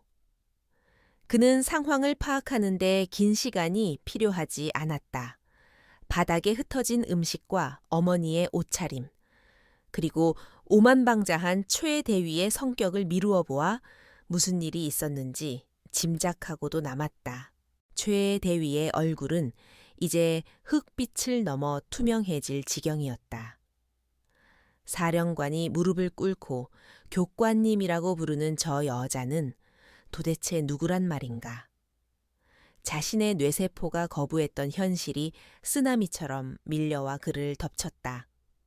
그는 자신이 건드린 것이 동네 아줌마가 아니라 사령관조차 머리를 조아리는 거물 중에 거물이라는 사실을 깨달았다.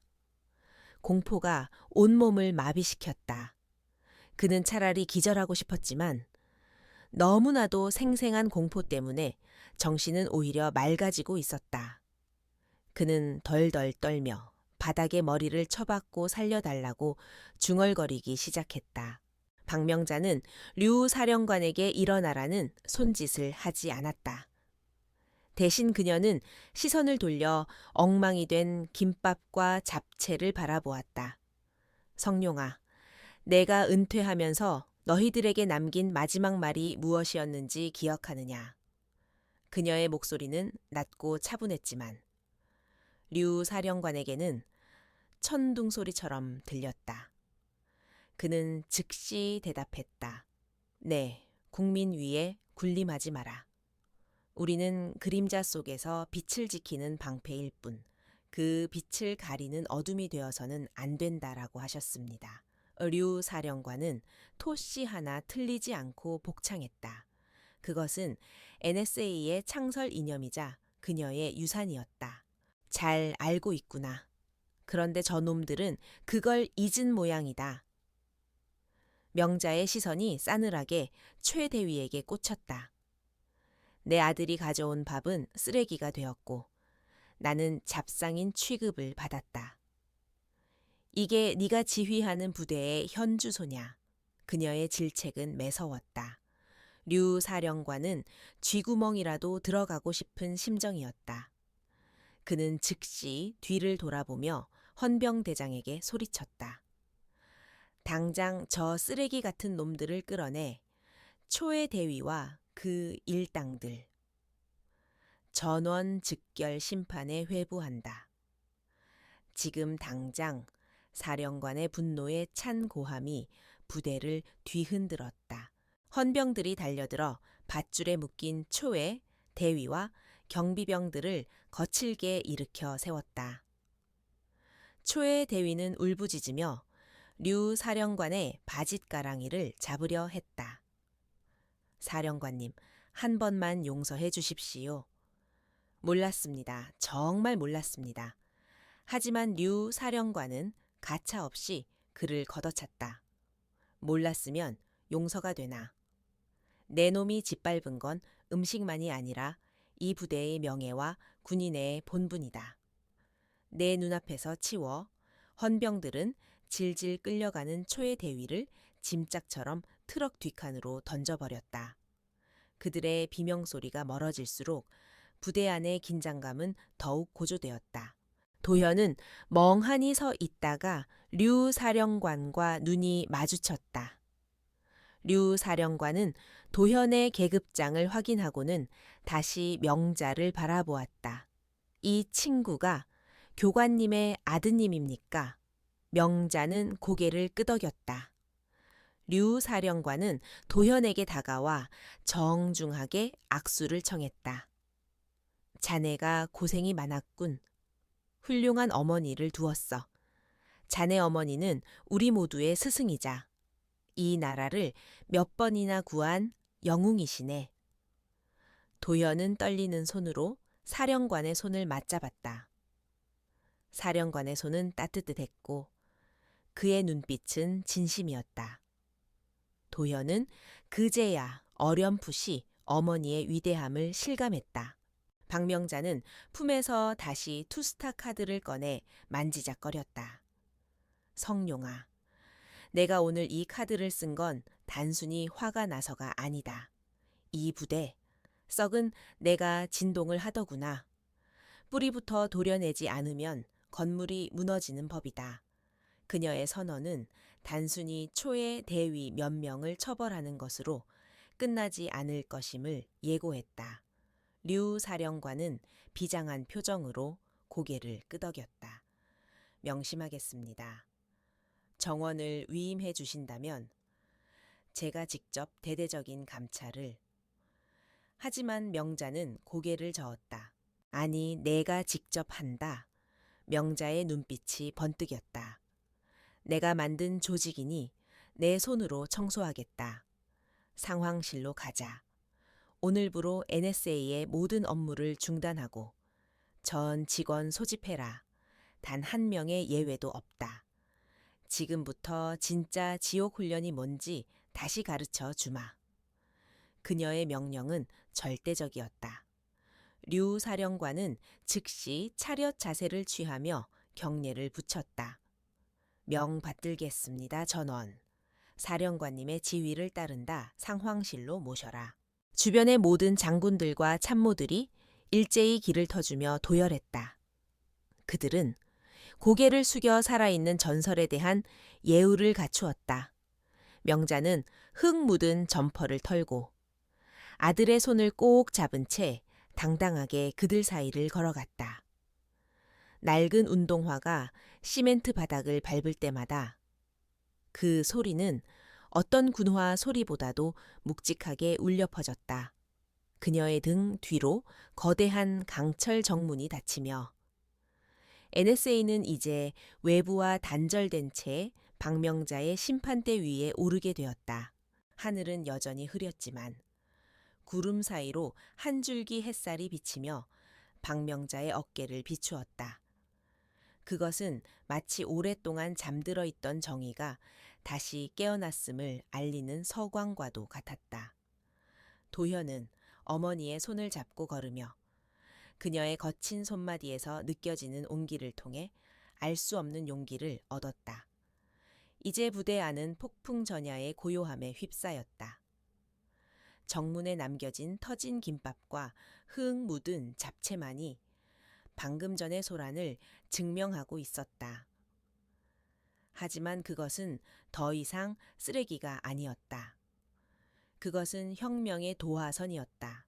국가안보국 지하 벙커에 위치한 메인 상황실의 육중한 강철문이 열리자 내부의 차가운 공기가 한층 더 무겁게 가라앉았다. 수백 개의 모니터가 내뿜는 푸른 빛 속에서 대한민국 최고의 엘리트 정보 장교들이 숨조차 크게 쉬지 못한 채 기립해 있었다. 그들의 시선은 문을 통해 걸어 들어오는 한 늙은 여인에게 집중되었다. 흙이 묻은 낡은 운동화와 유행. 진한 점퍼 차림의 박명자는 이곳의 최첨단 장비들과 극명한 대조를 이루었지만 그녀가 내뿜는 카리스마는 그 어떤 제복 입은 장군들보다 압도적이었다. 류성룡 사령관이 그녀의 뒤를 따르며 마치 수행 비서처럼 공손하게 그녀를 중앙 지휘석으로 안내했다. 박명자는 주저함 없이 상황실 정중앙, 가장 높은 곳에 위치한 사령관의 의자에 앉았다. 가죽이 닳도록 사용된 그 의자는 원래 그녀가 현역 시절 앉았던 바로 그 자리였다. 그녀가 자리에 앉자마자 자연스럽게 다리를 꼬고 턱을 괴는 모습은 마치 20년의 공백이 없었던 것처럼 익숙하고 위엄 있어 보였다. 상황실 내의 모든 오퍼레이터들은 그녀의 일거수일투족에 압도되어 마른 침만 삼켰다. 도현은 어머니의 곁에 어정쩡하게 서서 이 비현실적인 광경을 멍하니 바라보았다. 자신이 알던 어머니의 등 뒤로 거대한 국가 권력의 그림자가 드리워져 있었다. 류 사령관은 즉시 마이크를 잡고 상황실 내의 전 인원에게 명령했다. 전원 주목, 박명자 초대 사령관님께서 직접 지휘하신다. 그의 목소리가 스피커를 통해 쩌렁쩌렁 울리자 장교들은 일제히 경례를 붙였다. 그들 중에는 박명자의 전설을 익히 들어 알고 있는 고참들도 있었고 교과서에서나 봤던 인물을 실제로 보고 경악하는 신참들도 있었다. 박명자는 가볍게 손을 들어 그들의 경례를 받았다. 그녀의 눈빛은 날카롭게 상황실 구석구석을 훑으며 이곳의 기강과 분위기를 단숨에 파악해 나갔다. 그녀에게 이곳은 단순한 사무실이 아니라 자신의 영혼을 갈아 넣은 전장이었다. 상황 보고는 필요 없다. 내가 직접 확인한다. 명자의 목소리는 낮지만 분명하게 상황실 전체에 울려 퍼졌다. 그녀는 의자 팔걸이에 내장된 생체 인식 패드에 손을 올렸다. 시스템이 즉시 그녀의 지문을 인식하고 최고 등급의 보안 코드를 해제했다. 메인 스크린의 화면이 순식간에 바뀌며 NSA 내부의 모든 데이터베이스가 그녀의 손끝에서 춤을 추기 시작했다. 그녀는 복잡한 명령어들을 능숙하게 입력하며 정문 경비대의 근무 일지와 CCTV 기록, 그리고 비공개 감찰 기록들을 실시간으로 불러왔다. 그녀의 정보 처리 속도는 현역 오퍼레이터들조차 혀를 내두를 정도로 빨랐다. 잠시 후 헌병들에 의해 질질 끌려온 최 대위와 그의 부하들이 상황실 중앙에 빈 공간에 패대기 쳐졌다. 그들은 포승줄에 묶인 채 공포에 질려 벌벌 떨고 있었다.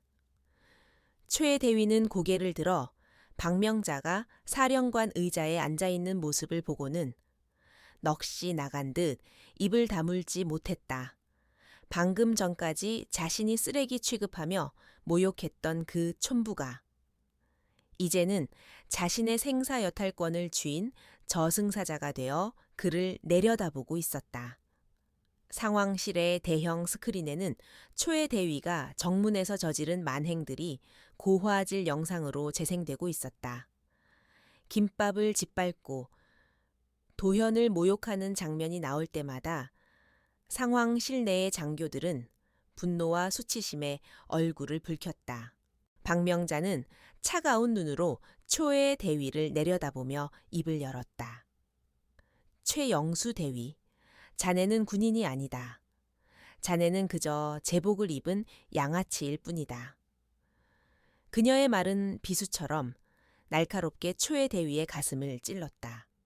내가 이 조직을 만들 때 가장 중요하게 여긴 가치는 명예였다. 힘없는 국민을 보호하고 그들 앞에서 겸손하며 어둠 속에서 묵묵히 희생하는 명예. 그런데 자네는 그 명예를 흙발로 짓밟았다.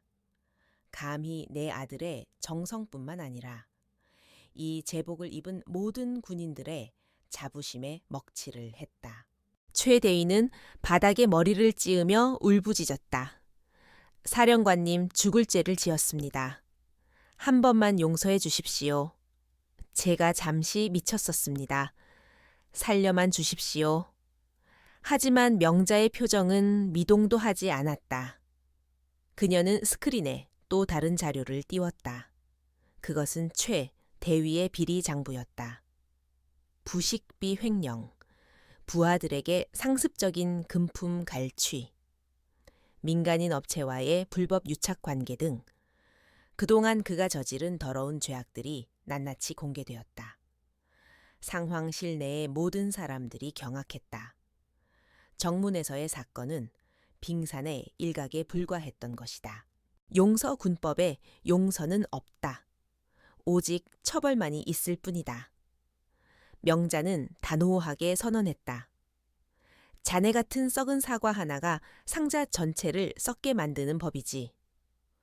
오늘부로 최영수 대위와 가담자 전원의 군적을 박탈한다. 그리고 군사 재판에 회부하여 법정 최고형을 구형하도록 하겠다. 그녀의 말이 떨어지자마자 헌병들이 달려들어 최대위의 어깨에 붙은 계급장을 거칠게 뜯어냈다. 북 찢어지는 소리와 함께 초의 대위는 비명을 질렀다. 그것은 육체의 고통보다 더 끔찍한 사회적 사형 선고의 순간이었다. 계급장이 뜯겨나간 제복은 더 이상 군복이 아닌 죄수복처럼 보였다. 초의 대위와 그 일당들은 짐승처럼 울부짖으며 끌려나갔다. 그들의 비명소리가 닫힌 문 너머로 사라질 때까지 상황실 안에는 무거운 침묵만이 감돌았다. 그 누구도 감히 숨을 크게 쉬지 못했다. 명자의 처벌은 신속하고 정확했으며 잔혹할 정도로 철저했다. 그녀는 단순히 개인적인 복수를 한 것이 아니라 조직의 기강을 바로잡기 위해 썩은 환부를 도려내는 집도이와 같았다. 그녀의 서슬 퍼런 결단력에 류 사령관을 비롯한 모든 장군들이 고개를 숙였다. 박명자는 자리에서 일어나 천천히 단상 아래로 걸어 내려왔다. 그녀는 도열에 있는 장군들과 영관급 장교들의 얼굴을 하나하나 뜯어보았다. 그녀의 눈빛을 마주한 자들은 죄인처럼 시선을 피했다. 부끄러운 줄 알아라. 명자가 나직하게 질책했다. 저런 놈들이 정문에서 설치고 다닐 동안 너희들은 도대체 무엇을 하고 있었나? 사령관실의 에어컨 바람에 취해 현장의 썩은 냄새를 맡지 못한 것이냐? 아니면 알면서도 귀찮아서 모른 척한 것이냐? 그녀의 질책은 뼈 아팠다. 류 사령관이 앞으로 나서며 고개를 숙였다. 변명의 여지가 없습니다. 모두 저의 불찰입니다. 철저히 조사하여 다시는 이런 일이 없도록 하겠습니다. 그는 식은땀을 흘리며 대답했다. 하지만 명자는 고개를 저었다. 아니, 자네 선에서 끝날 일이 아니다. 내가 직접 뚜껑을 열었으니 바닥까지 다 긁어내야겠다. 그녀는 다시 메인 스크린을 가리켰다. 화면에는 NSA의 전체 조직도와 예산 집행 내역, 인사 기록들이 붉은색 경고등과 함께 떠올랐다. 오늘부터 NSA 전 부서에 대한 특별 감찰을 실시한다. 명자의 선언에 상황실이 술렁거렸다. 인사, 보급, 정보, 작전 등 성역은 없다. 지난 10년간의 모든 기록을 전수조사해라. 부정부패, 권력 남용, 기강회의 등 조금이라도 냄새가 나는 놈들은 지위 고하를 막론하고 전부 잡아들여라. 내 아들이 겪은 수모는 빙산의 일각일 뿐이다. 보이지 않는 곳에서 얼마나 많은 국민들이 너희들의 오만함에 눈물을 흘렸을지 낱낱이 밝혀내라. 그녀의 명령은 곧 법이었다. 투스타 카드의 권한은 절대적이었고 시스템은 이미 그녀의 명령에 따라 감사 프로토콜을 가동하기 시작했다. 상황실의 오퍼레이터들은 명자의 지시에 따라 각 부서로 감찰 명령서를 발송하느라 분주하게 움직였다. NSA 전체에 비상이 걸렸다. 자신의 안위만 생각하던 부패한 장교들에게는 청천벽력 같은 소식이었지만 묵묵히 임무를 수행하던 정직한 요원들에게는 오랜 체증이 내려가는 통쾌한 순간이었다. 명자는 다시 도현에게 시선을 돌렸다. 도현은 넋이 나간 표정으로 어머니를 바라보고 있었다. 그는 어머니가 이렇게 무서운 사람인 줄 꿈에도 몰랐다. 하지만 동시에 그녀가 얼마나 대단한 사람인지 그리고 얼마나 무거운 짐을 지고 살아왔는지 깨닫기 시작했다. 명자는 부드러운 눈빛으로 아들을 바라보며 말했다. 도현아, 놀랐느냐? 엄마가 너무 심했다고 생각하느냐? 그녀의 목소리는 방금 전의 냉철한 지휘관에서 다시 따뜻한 어머니로 돌아와 있었다. 도현은 고개를 저었다. 아니요, 어머니가 자랑스럽습니다. 하지만 왜 진작 말씀해 주지 않으셨어요? 저는 어머니가 그냥 말을 잇지 못하는 아들을 보며 명자는 씁쓸한 미소를 지었다. 군복을 벗은 순간부터 나는 그저 박명자이고 싶었다. 피 냄새 나는 과거는 묻어두고 너에게만은 평범한 엄마가 되어주고 싶었어. 하지만 세상이 나를 가만두지 않는구나. 그녀는 도현의 어깨에 묻은 먼지를 털어주었다. 그 손길은 투박했지만 그 안에 담긴 사랑은 깊고도 넓었다. 그때 감사팀장으로 보이는 대령이 다급하게 달려와 보고했다. 사령관님, 긴급 상황입니다. 감찰을 시작하자마자 삼처장 김준장이 기밀 서류를 파기하고 도주를 시도하고 있습니다. 놈이 꼬리를 자르고 도망치려 합니다. 상황실의 분위기가 다시 급박하게 돌아갔다. 명자의 눈썹이 꿈틀거렸다. 썩은 뿌리는 생각보다 깊고 넓게 퍼져 있었다. 그녀가 예상했던 것보다 상황은 훨씬 심각했다. 도망 내 구역에서 쥐새끼 한 마리도 살아서 나갈 수 없다. 명자의 눈빛이 다시 매섭게 빛났다. 그녀는 류 사령관을 보며 짧게 명령했다. 봉쇄해라. 기지 내의 모든 출입구를 차단하고 삼처장의 차량을 추적해. 필요하다면 발포해도 좋다. 이것은 단순한 타령이 아니다. 반역이다. 그녀의 목소리에는 자비가 없었다. 그녀는 오늘 이 썩어빠진 조직을 완전히 갈아엎기로 작정한 듯했다. 류 사령관은 즉시 무정의를 들고 명령을 하달했다. 전 병력 비상 삼처장 차량을 저지하라. 저항 시 즉각 사살하라. 상황실의 대형 스크린에는 기지 외곽 도로를 질주하는 검은색 세단과 그 뒤를 쫓는 헌병대의 차량들이 실시간으로 중계되었다. 명자는 팔짱을 낀 채 그 화면을 응시했다. 그녀의 등장으로 인해 오랫동안 골마있던 NSA의 환부가 터져 나오기 시작했다. 이것은 단순한 징계가 아니었다. 그것은 거대한 전쟁의 시작이었다. 도현은 어머니의 옆얼굴을 바라보며 주먹을 꽉 쥐었다. 그는 더 이상 나약한 아들이 아니었다. 어머니가 지키고자 했던 정의가 무엇인지, 군인이 가야 할 길이 무엇인지 그는 뼈저리게 배우고 있었다. 그는 어머니의 뒤를 따라 이 전쟁에 참전할 준비가 되어 있었다. 명자는 아들의 결의에 찬 눈빛을 느끼고 말없이 고개를 끄덕였다. 모자는 이제 같은 곳을 바라보고 있었다. 부패한 권력과의 싸움, 그리고 진정한 군인 정신의 회복을 위한 싸움이 지금 막 시작되고 있었다. 메인 스크린 속의 추격전은 싱겁게 끝났다. 박명자의 지시대로 모든 퇴로가 차단된 상태에서 삼처장 김준장의 차량은 도간에 든 쥐 신세였다.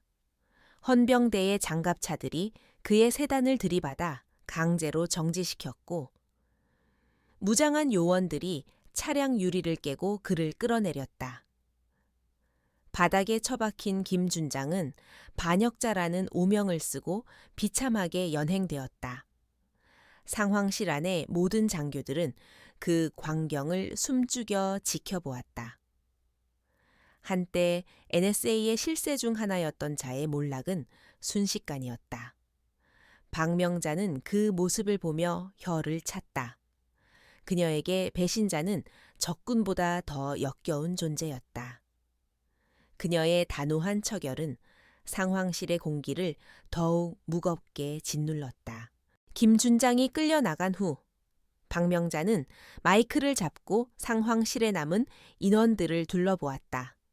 그녀의 표정은 여전히 차가웠지만 이번에는 분노보다는 실망감이 더 짙게 배어 있었다. 썩은 부위를 도려냈다고 끝이 아니다. 너희들의 눈빛을 보니 한심하기 짝이 없구나. 평화에 찌들어 야성을 잃어버린 이빨 빠진 호랑이들 같으니라고. 그녀의 질책에 장교들은 고개를 들지 못했다. 사실이었다. 그들은 오랫동안 실전 없는 평화 속에서 안일해져 있었고 권력 다툼과 사내 정치에만 몰두해 있었다. 명자는 그들의 나태한 정신머리를 뿌리째 뽑아버리기로 결심했다. 지금 즉시 전 부대에 코드 블랙을 발령한다. 실전 대응 훈련이다. 시나리오는 적 특수부대의 기지 내부 침투 및 점거 상황이다. 명자의 갑작스러운 명령에 류성룡 사령관이 화들짝 놀랐다. 사령관님, 코드 블랙은 실제 탄약을 사용하는 최고 위험 등급의 훈련입니다. 사전 예고도 없이 진행하면 부상자가 속출할 수 있습니다. 류 사령관의 만류에도 명자는 꿈쩍도 하지 않았다. 적군이 예고하고 쳐들어오더냐. 지금 너희 상태로는 적군이 아니라 동네 건달이 쳐들어와도 막지 못한다. 내 말이 곧 명령이다. 실시해.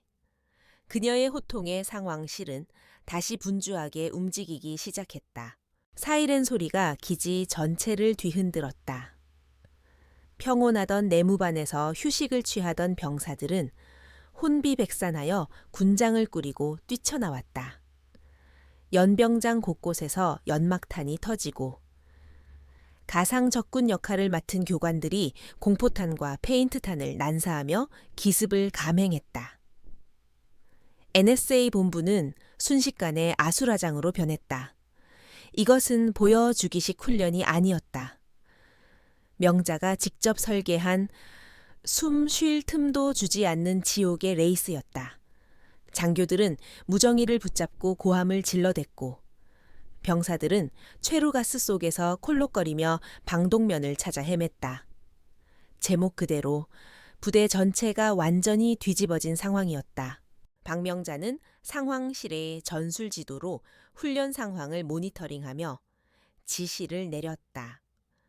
그녀의 지휘는 신들린 듯 정확하고 매서웠다. 방어선이 뚫린 구역을 즉시 파악하고 예비 병력을 적재적소에 투입하여 전세를 뒤집는 모습은 전성기 시절의 독사 그 자체였다. 그녀는 단순히 훈련을 참관하는 것이 아니라 부대원들의 한계를 시험하고 있었다. 극한의 상황에서 인간은 본성을 드러내는 법이다.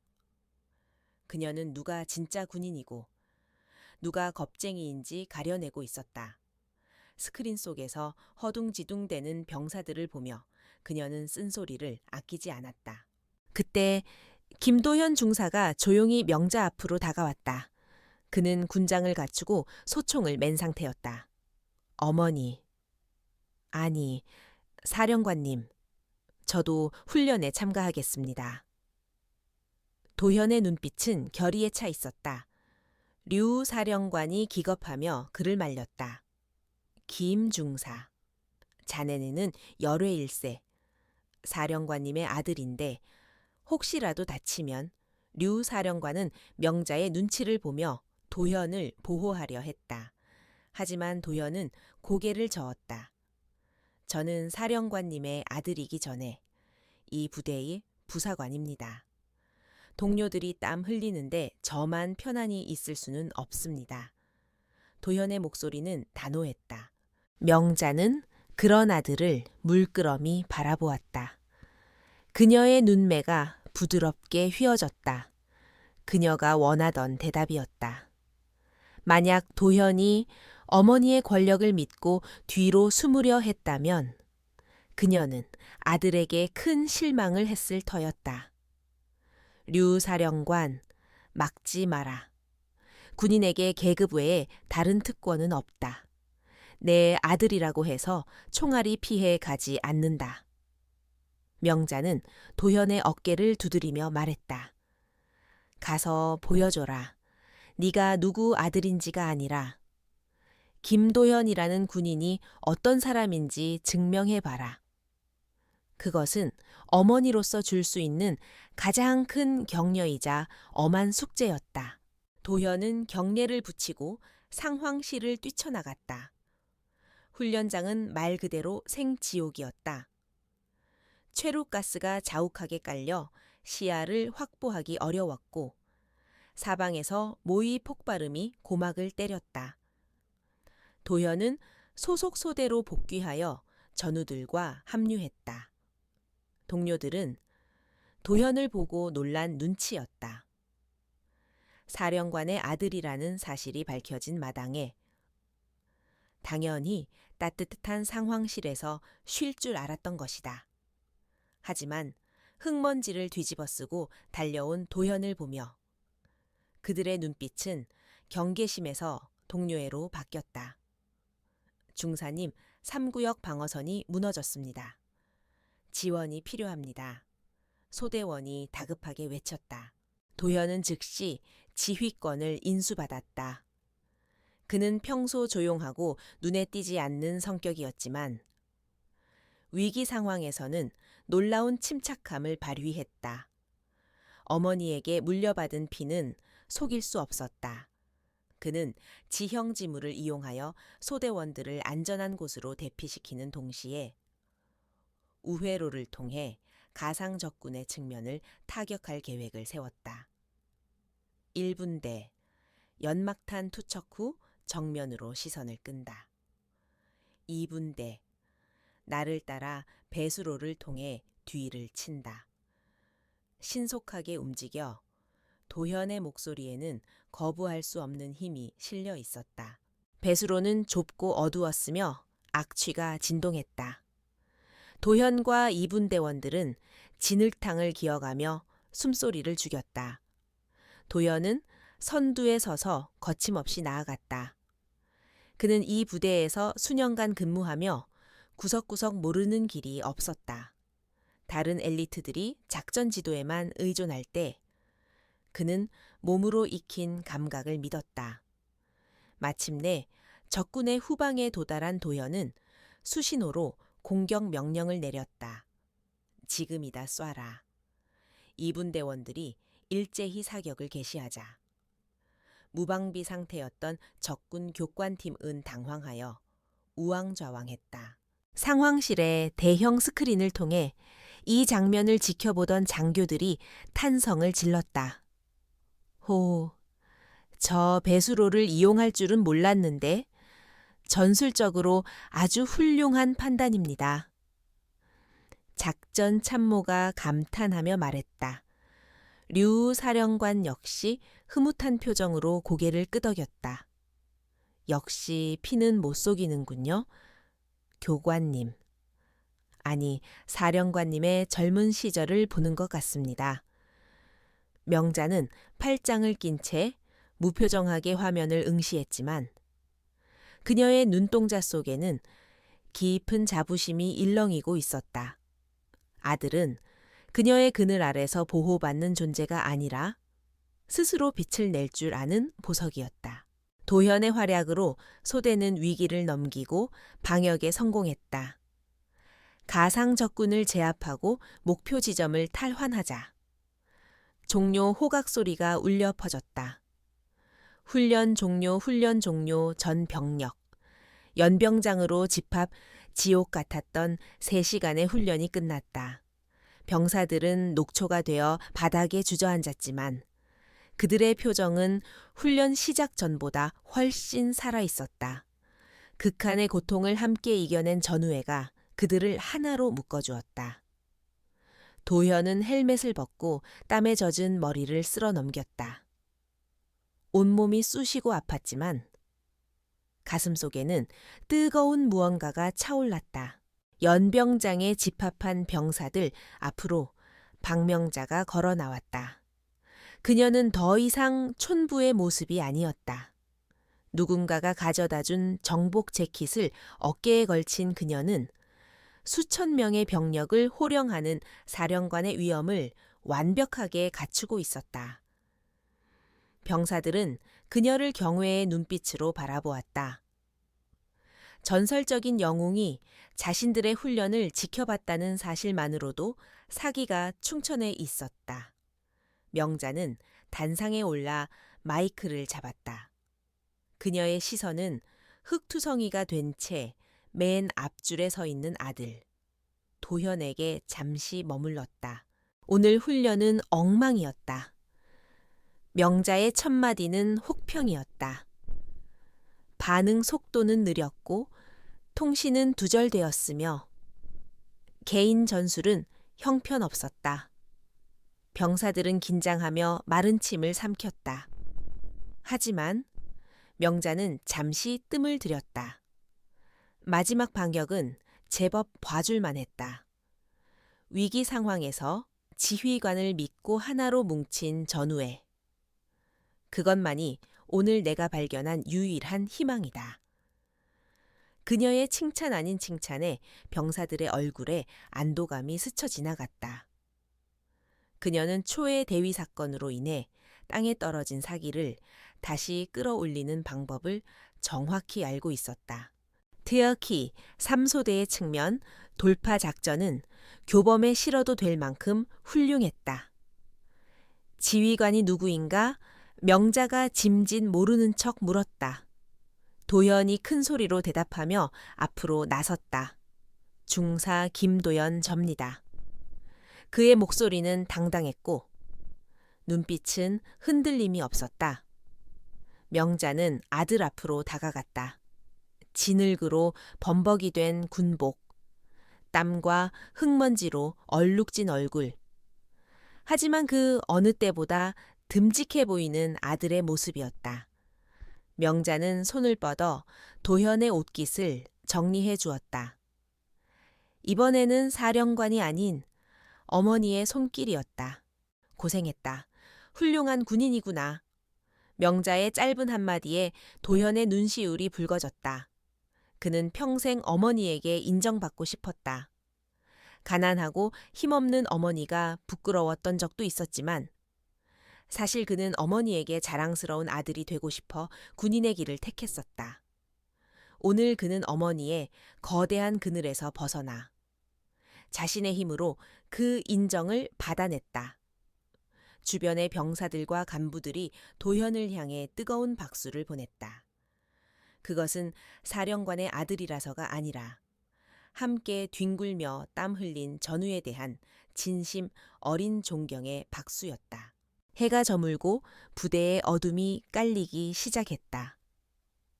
명자는 류 사령관에게 뒤처리를 맡기고 도현을 따로 불렀다. 두 사람은 부대의 뒷산이 보이는 벤치에 나란히 앉았다. 20년 전 명자가 즐겨 앉던 그 자리였다. 밤 공기는 차가웠지만 두 사람 사이에는 따뜻한 기류가 흘렀다. 도현은 캔 커피를 따서 어머니에게 건넸다. 어머니, 왜 저한테 숨기셨어요? 그렇게 대단한 분이시면서. 왜 그렇게 힘들게 사셨어요? 도현이 조심스럽게 물었다. 그는 여전히 어머니의 과거와 현재 사이의 괴리감을 완전히 이해하지 못하고 있었다. 명자는 커피를 한 모금 마시고 밤하늘을 올려다보았다. 도현아, 이 투스타 카드, 사람들은 이걸 절대 권력이라고 부르지만 나에게는 족쇄와도 같았단다. 그녀는 씁쓸하게 웃었다. 권력은 칼과 같아서 쥐고 있으면 내 손도 베이고 남도 다치게 하지. 나는 네가 피냄새 나는 칼자루 대신 흙 냄새 나는 호미를 쥐고 평화롭게 살기를 바랐다. 내 업보는 나 하나로 끝내고 싶었어. 명자의 고백에는 지난 세월의 고뇌가 담겨 있었다. 그녀가 촌부로 살았던 이유는 능력이 없어서가 아니라 아들을 위해 스스로 날개를 꺾고 내려온 것이었다. 도연은 어머니의 거친 손을 잡았다. 그 손에 새겨진 수많은 굳은 살과 상처들이 이제야 이해가 갔다. 그것은 농사일의 흔적이기도 했지만 동시에 나라를 지키고 아들을 지키기 위해 싸워온 치열한 삶의 훈장이었다. 죄송해요. 저는 그런 줄도 모르고 어머니가 부끄러웠던 적도 있었어요. 제가 너무 어리석었습니다. 도현이 고개를 숙였다. 명자는 아들의 머리를 쓰다듬었다. 아니다. 부끄러워할 것 없다. 너는 네 힘으로 여기까지 왔잖니. 오늘 네가 보여준 모습은 전설이라 불리던 나보다 훨씬 더 빛났다. 명자는 품에서 투스타 카드를 꺼내 달빛에 비추어 보았다. 황금색 용 문양이 차갑게 빛났다. 이 카드는 이제 다시 잠들어야 한다. 하지만 도현아, 너는 깨어 있어야 해.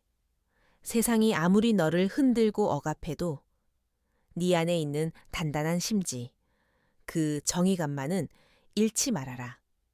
그것이 진짜 네 힘이다. 명자는 아들에게 마지막 가르침을 주었다. 그녀는 아들이 자신의 배경이 아닌 자신의 신념을 믿고 살아가기를 바랐다. 도현은 어머니의 눈을 바라보며 굳게 고개를 끄덕였다. 명심하겠습니다. 어머니의 아들로서 그리고 대한민국 군인으로서 부끄럽지 않게 살겠습니다. 도현의 맹세는 밤하늘의 별처럼 또렷하게 울렸다. 명자는 만족스러운 미소를 지었다. 이제 그녀가 할 일은 거의 다 끝났다. 썩은 조직은 수술대에 올랐고 아들은 한 뼘 더 성장했다. 그녀는 내일이면 다시 평범한 박명자로 돌아갈 것이지만 오늘 밤만큼은 NSA의 영원한 사령관으로서 아들과 함께 승리의 여운을 즐기고 싶었다. 멀리서 류 사령관이 다가와 보고했다. 사령관님, 감찰팀이 초기 조사를 마쳤습니다. 예상대로 뿌리가 깊습니다만 사령관님의 지시대로 전원 색출하여 처벌 절차에 들어갔습니다. 명자는 자리에서 일어났다. 수고했다. 내일 아침 내가 떠나기 전에 마지막으로 전 부대원들에게 할 말이 있다. 준비하도록. 그녀는 다시 냉철한 지휘관으로 돌아왔다. 하지만 그녀의 옆에 선 도현은 이제 그녀의 그림자가 아닌 든든한 파트너처럼 보였다. 모자는 나란히 불 켜진 기지를 향해 걸어갔다. 폭풍이 휩쓸고 지나간 국가안보국 NSA 본부에 다시 아침이 밝아왔다. 어제와는 전혀 다른 맑고 투명한 햇살이 연병장을 비추었지만 그곳의 감도는 공기는 확연히 달라져 있었다. 밤새 진행된 대대적인 감찰과 숙청 작업으로 인해 부패의 온상이었던 주요 보직자들은 전부 헌병대에 연행되었고 그 빈자리는 실력과 신망을 갖춘 젊은 장교들로 신속하게 채워졌다. 류성룡 사령관은 밤을 꼬박 새웠음에도 불구하고 피곤한 기색 없이 초롱초롱한 눈빛으로 새로운 지휘 체계를 점검하고 있었다. 부대 전체가 마치 묵은 때를 벗겨낸 듯 개운하고 활기찬 긴장감으로 가득 차 있었다. 오전 9시 정각. 전 부대원 비상 소집 명령이 떨어졌다. 연병장에는 5천여 명의 장병들이 오와 열을 맞춰 도열해 있었다. 그들의 눈빛은 어제 정문에서의 소란을 구경하던 호기심, 어린 눈빛이 아니었다. 전설적인 지휘관의 마지막 훈시를 듣기 위해 모인 그들의 자세에는 비장함마저 감돌았다. 단상 위로 박명자가 걸어 올라왔다. 그녀는 어제 입었던 화려한 장군의 정복 대신 다시 처음에 입고 왔던 낡은 베이지색 점퍼와 편한 바지 차림으로 돌아와 있었다. 하지만 그 소박한 옷차림이 오히려 그녀의 존재감을 더욱 돋보이게 만들었다. 명자는 단상 중앙에 서서 마이크를 잡지 않고 육성으로 입을 열었다. 그녀의 목소리는 확성기를 통하지 않았음에도 불구하고 쩌렁쩌렁하게 연병장 구석구석까지 울려 퍼졌다. 나는 오늘부로 이곳을 떠난다. 어제 내가 보여준 것은 힘 자랑이 아니었다. 너희들이 입고 있는 군복의 무게가 얼마나 무거운지, 그리고 그 무게를 감당하지 못할 때 어떤 대가를 치러야 하는지를 보여주고 싶었을 뿐이다. 병사들은 숨을 죽이고 그녀의 한마디 한마디를 가슴에 새겼다. 그녀는 권력자가 아닌 인생의 선배로서 진심 어린 충고를 던지고 있었다. 군인은 국민을 위해 존재한다. 너희들이 쥐인 총칼은 국민을 지키는 방패여야지. 그들을 위협하는 흉기가 되어서는 안 된다. 어제 정문에서 벌어진 일은 단순한 해프닝이 아니라 우리가 얼마나 오만하고 나태해졌는지를 보여주는 부끄러운 자화상이었다. 명자의 시선이 병사들의 눈을 하나하나 맞추듯 천천히 움직였다. 앞으로 다시는 권력 뒤에 숨어 약자를 짓밟는 비겁한 군인이 나오지 않기를 바란다. 만약 그런 일이 또다시 발생한다면 그때는 이 늙은이가 아니라 국민들이 너희를 용서하지 않을 것이다. 연설이 끝나자 연병장에는 짧은 정적이 흘렀다. 그 정적은 어떤 환호성보다도 무겁고 깊은 울림을 주었다. 류성룡 사령관이 단상 앞으로 나와 명자에게 거수경례를 올렸다. 사령관님의 가르침, 뼈에 새기겠습니다. 부디 저희를 믿고 지켜봐 주십시오. 류 사령관의 눈가에는 물기가 어려 있었다. 그는 존경하는 스승을 다시 떠나보내야 한다는 아쉬움과 무너진 기강을 바로 세우겠다는 결의가 뒤섞인 표정을 짓고 있었다. 명자는 고개를 끄덕이며 품에서 검은색 가죽 지갑을 꺼냈다. 그녀는 지갑에서 투스타 카드를 꺼내 류 사령관에게 건넸다. 햇빛을 받아 반짝이는 황금용 문양은 여전히 위험 있었지만 명자의 손을 떠나는 순간 그것은 그저 차가운 금속 조각으로 돌아갔다. 이건 자네가 보관하게, 다시는 세상 밖으로 나올 일이 없도록 가장 깊은 금고에 봉인해라. 그리고 혹시라도 국가가 누란의 위기에 처하거든 그때 이 카드가 아닌 너희들의 힘으로 나라를 구해라. 나는 이제 농사꾼으로 돌아가 내 몫의 삶을 살 것이다. 명자의 당부는 간결했지만 단호했다. 류 사령관은 떨리는 두 손으로 카드를 받아들었다. 그 무게가 천근만근처럼 느껴졌다. 그것은 단순한 권한 이양을 넘어 NSA의 미래와 책임을 온전히 자신들의 어깨에 짊어지라는 뜻이었다. 명심하겠습니다. 사령관님께서 닦아놓으신 길, 부끄럽지 않게 이어가겠습니다. 류 사령관은 카드를 품속 깊이 갈무리하며 다짐했다. 명자는 그제야 어깨에 짐을 내려놓은 듯 홀가분한 표정을 지었다. 그녀는 뒤를 돌아 단상 아래에 서 있는 아들, 김도현 중사를 불렀다. 도현은 단상 위로 뛰어 올라와 어머니 앞에 섰다. 어제의 어리바리했던 모습은 온데간데 없고 늠름한 군인의 자태가 흘러넘쳤다. 명자는 아들의 옷매무새를 다듬어주며 작게 속삭였다.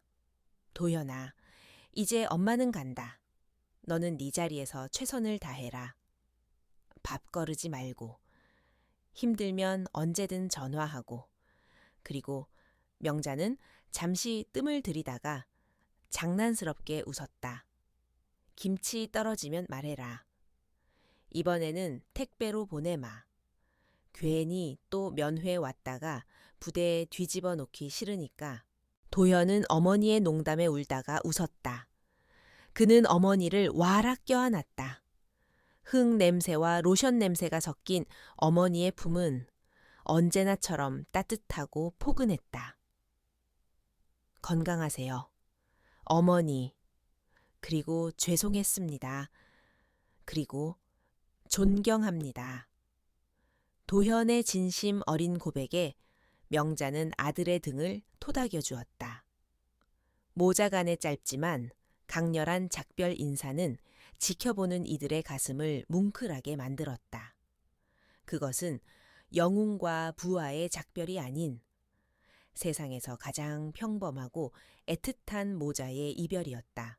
명자는 단상에서 내려와 정문을 향해 걸어가기 시작했다.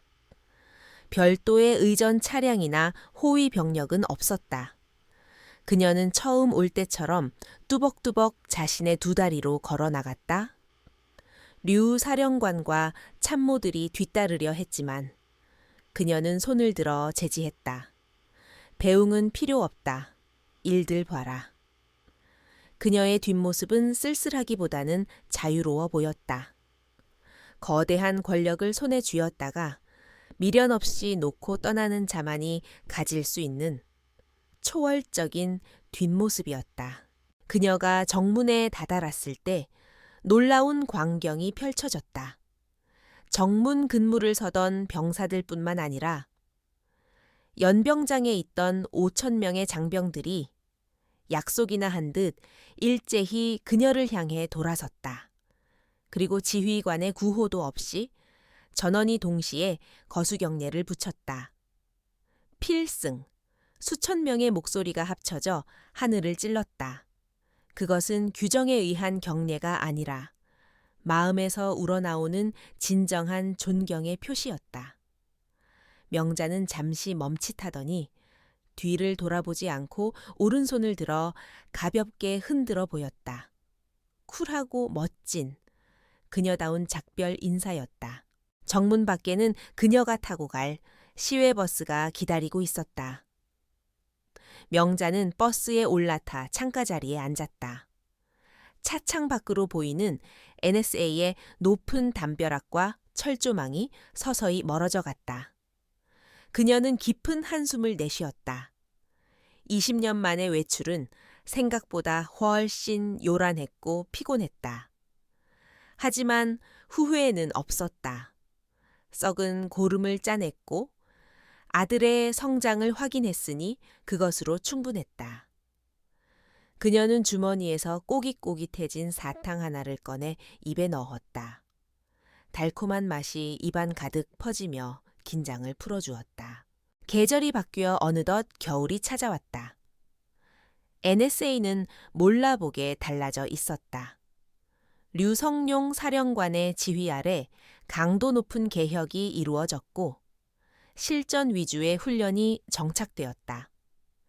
김도현 중사는 특수 임무 수행 능력을 인정받아 상사로 진급했고 부대 내에서 가장 신망받는 교관 중 한 명이 되었다.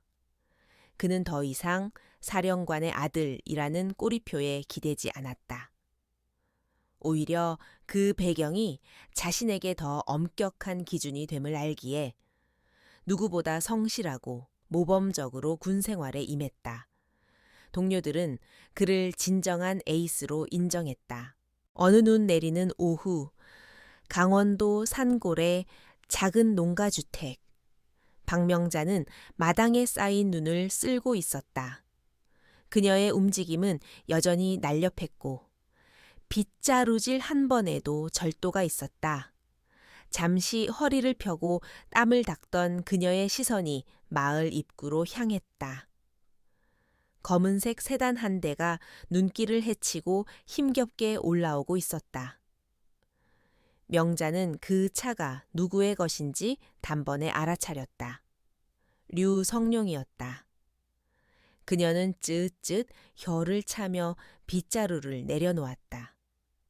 오지 말라고 그렇게 일렀건만 명절이라고 또 인사를 온 모양이었다.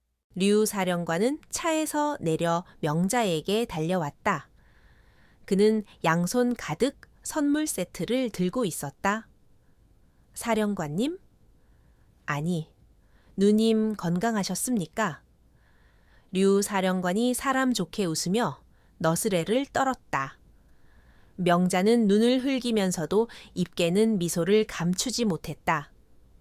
이 녀석아, 나라실 보느라 바쁠 텐데. 여긴 뭔 하러 또 왔어, 기름 아깝게.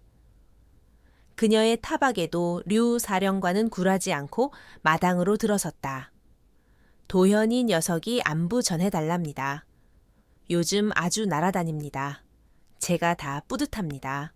두 사람은 툇마루에 앉아 김이 모락모락 나는 고구마를 까먹으며 담소를 나누었다. 권력의 정점에 있던 두 사람이 시골 농가에서 나누는 대화는 소박하기 그지 없었다. 누님, 그때 그 카드 말입니다. 정말 다시는 안 쓰실 겁니까? 솔직히 누님이 계셔야 저희가 든든한데. 류 사령관이 조심스럽게 물었다. 명자는 먼 산을 바라보며 고개를 저었다. 칼은 칼집에 있을 때 가장 평화로운 법이야. 내가 나설 일이 없다는 건 세상이 그만큼 평온하다는 뜻 아니겠니? 명자의 말에 류 사령관은 고개를 끄덕였다. 그녀는 영원한 현역일 수 없지만 그녀가 남긴 정신은 NSA라는 조직 속에 그리고 김도현이라는 아들 속에 영원히 살아 숨 쉴 것이었다. 눈은 계속해서 소복이 쌓여갔고 세상은 하얗게 물들었다. 명자는 자신의 파란만장했던 과거가 저 눈처럼 덮이고 그 아래에서 새로운 생명이 움트기를 바랐다.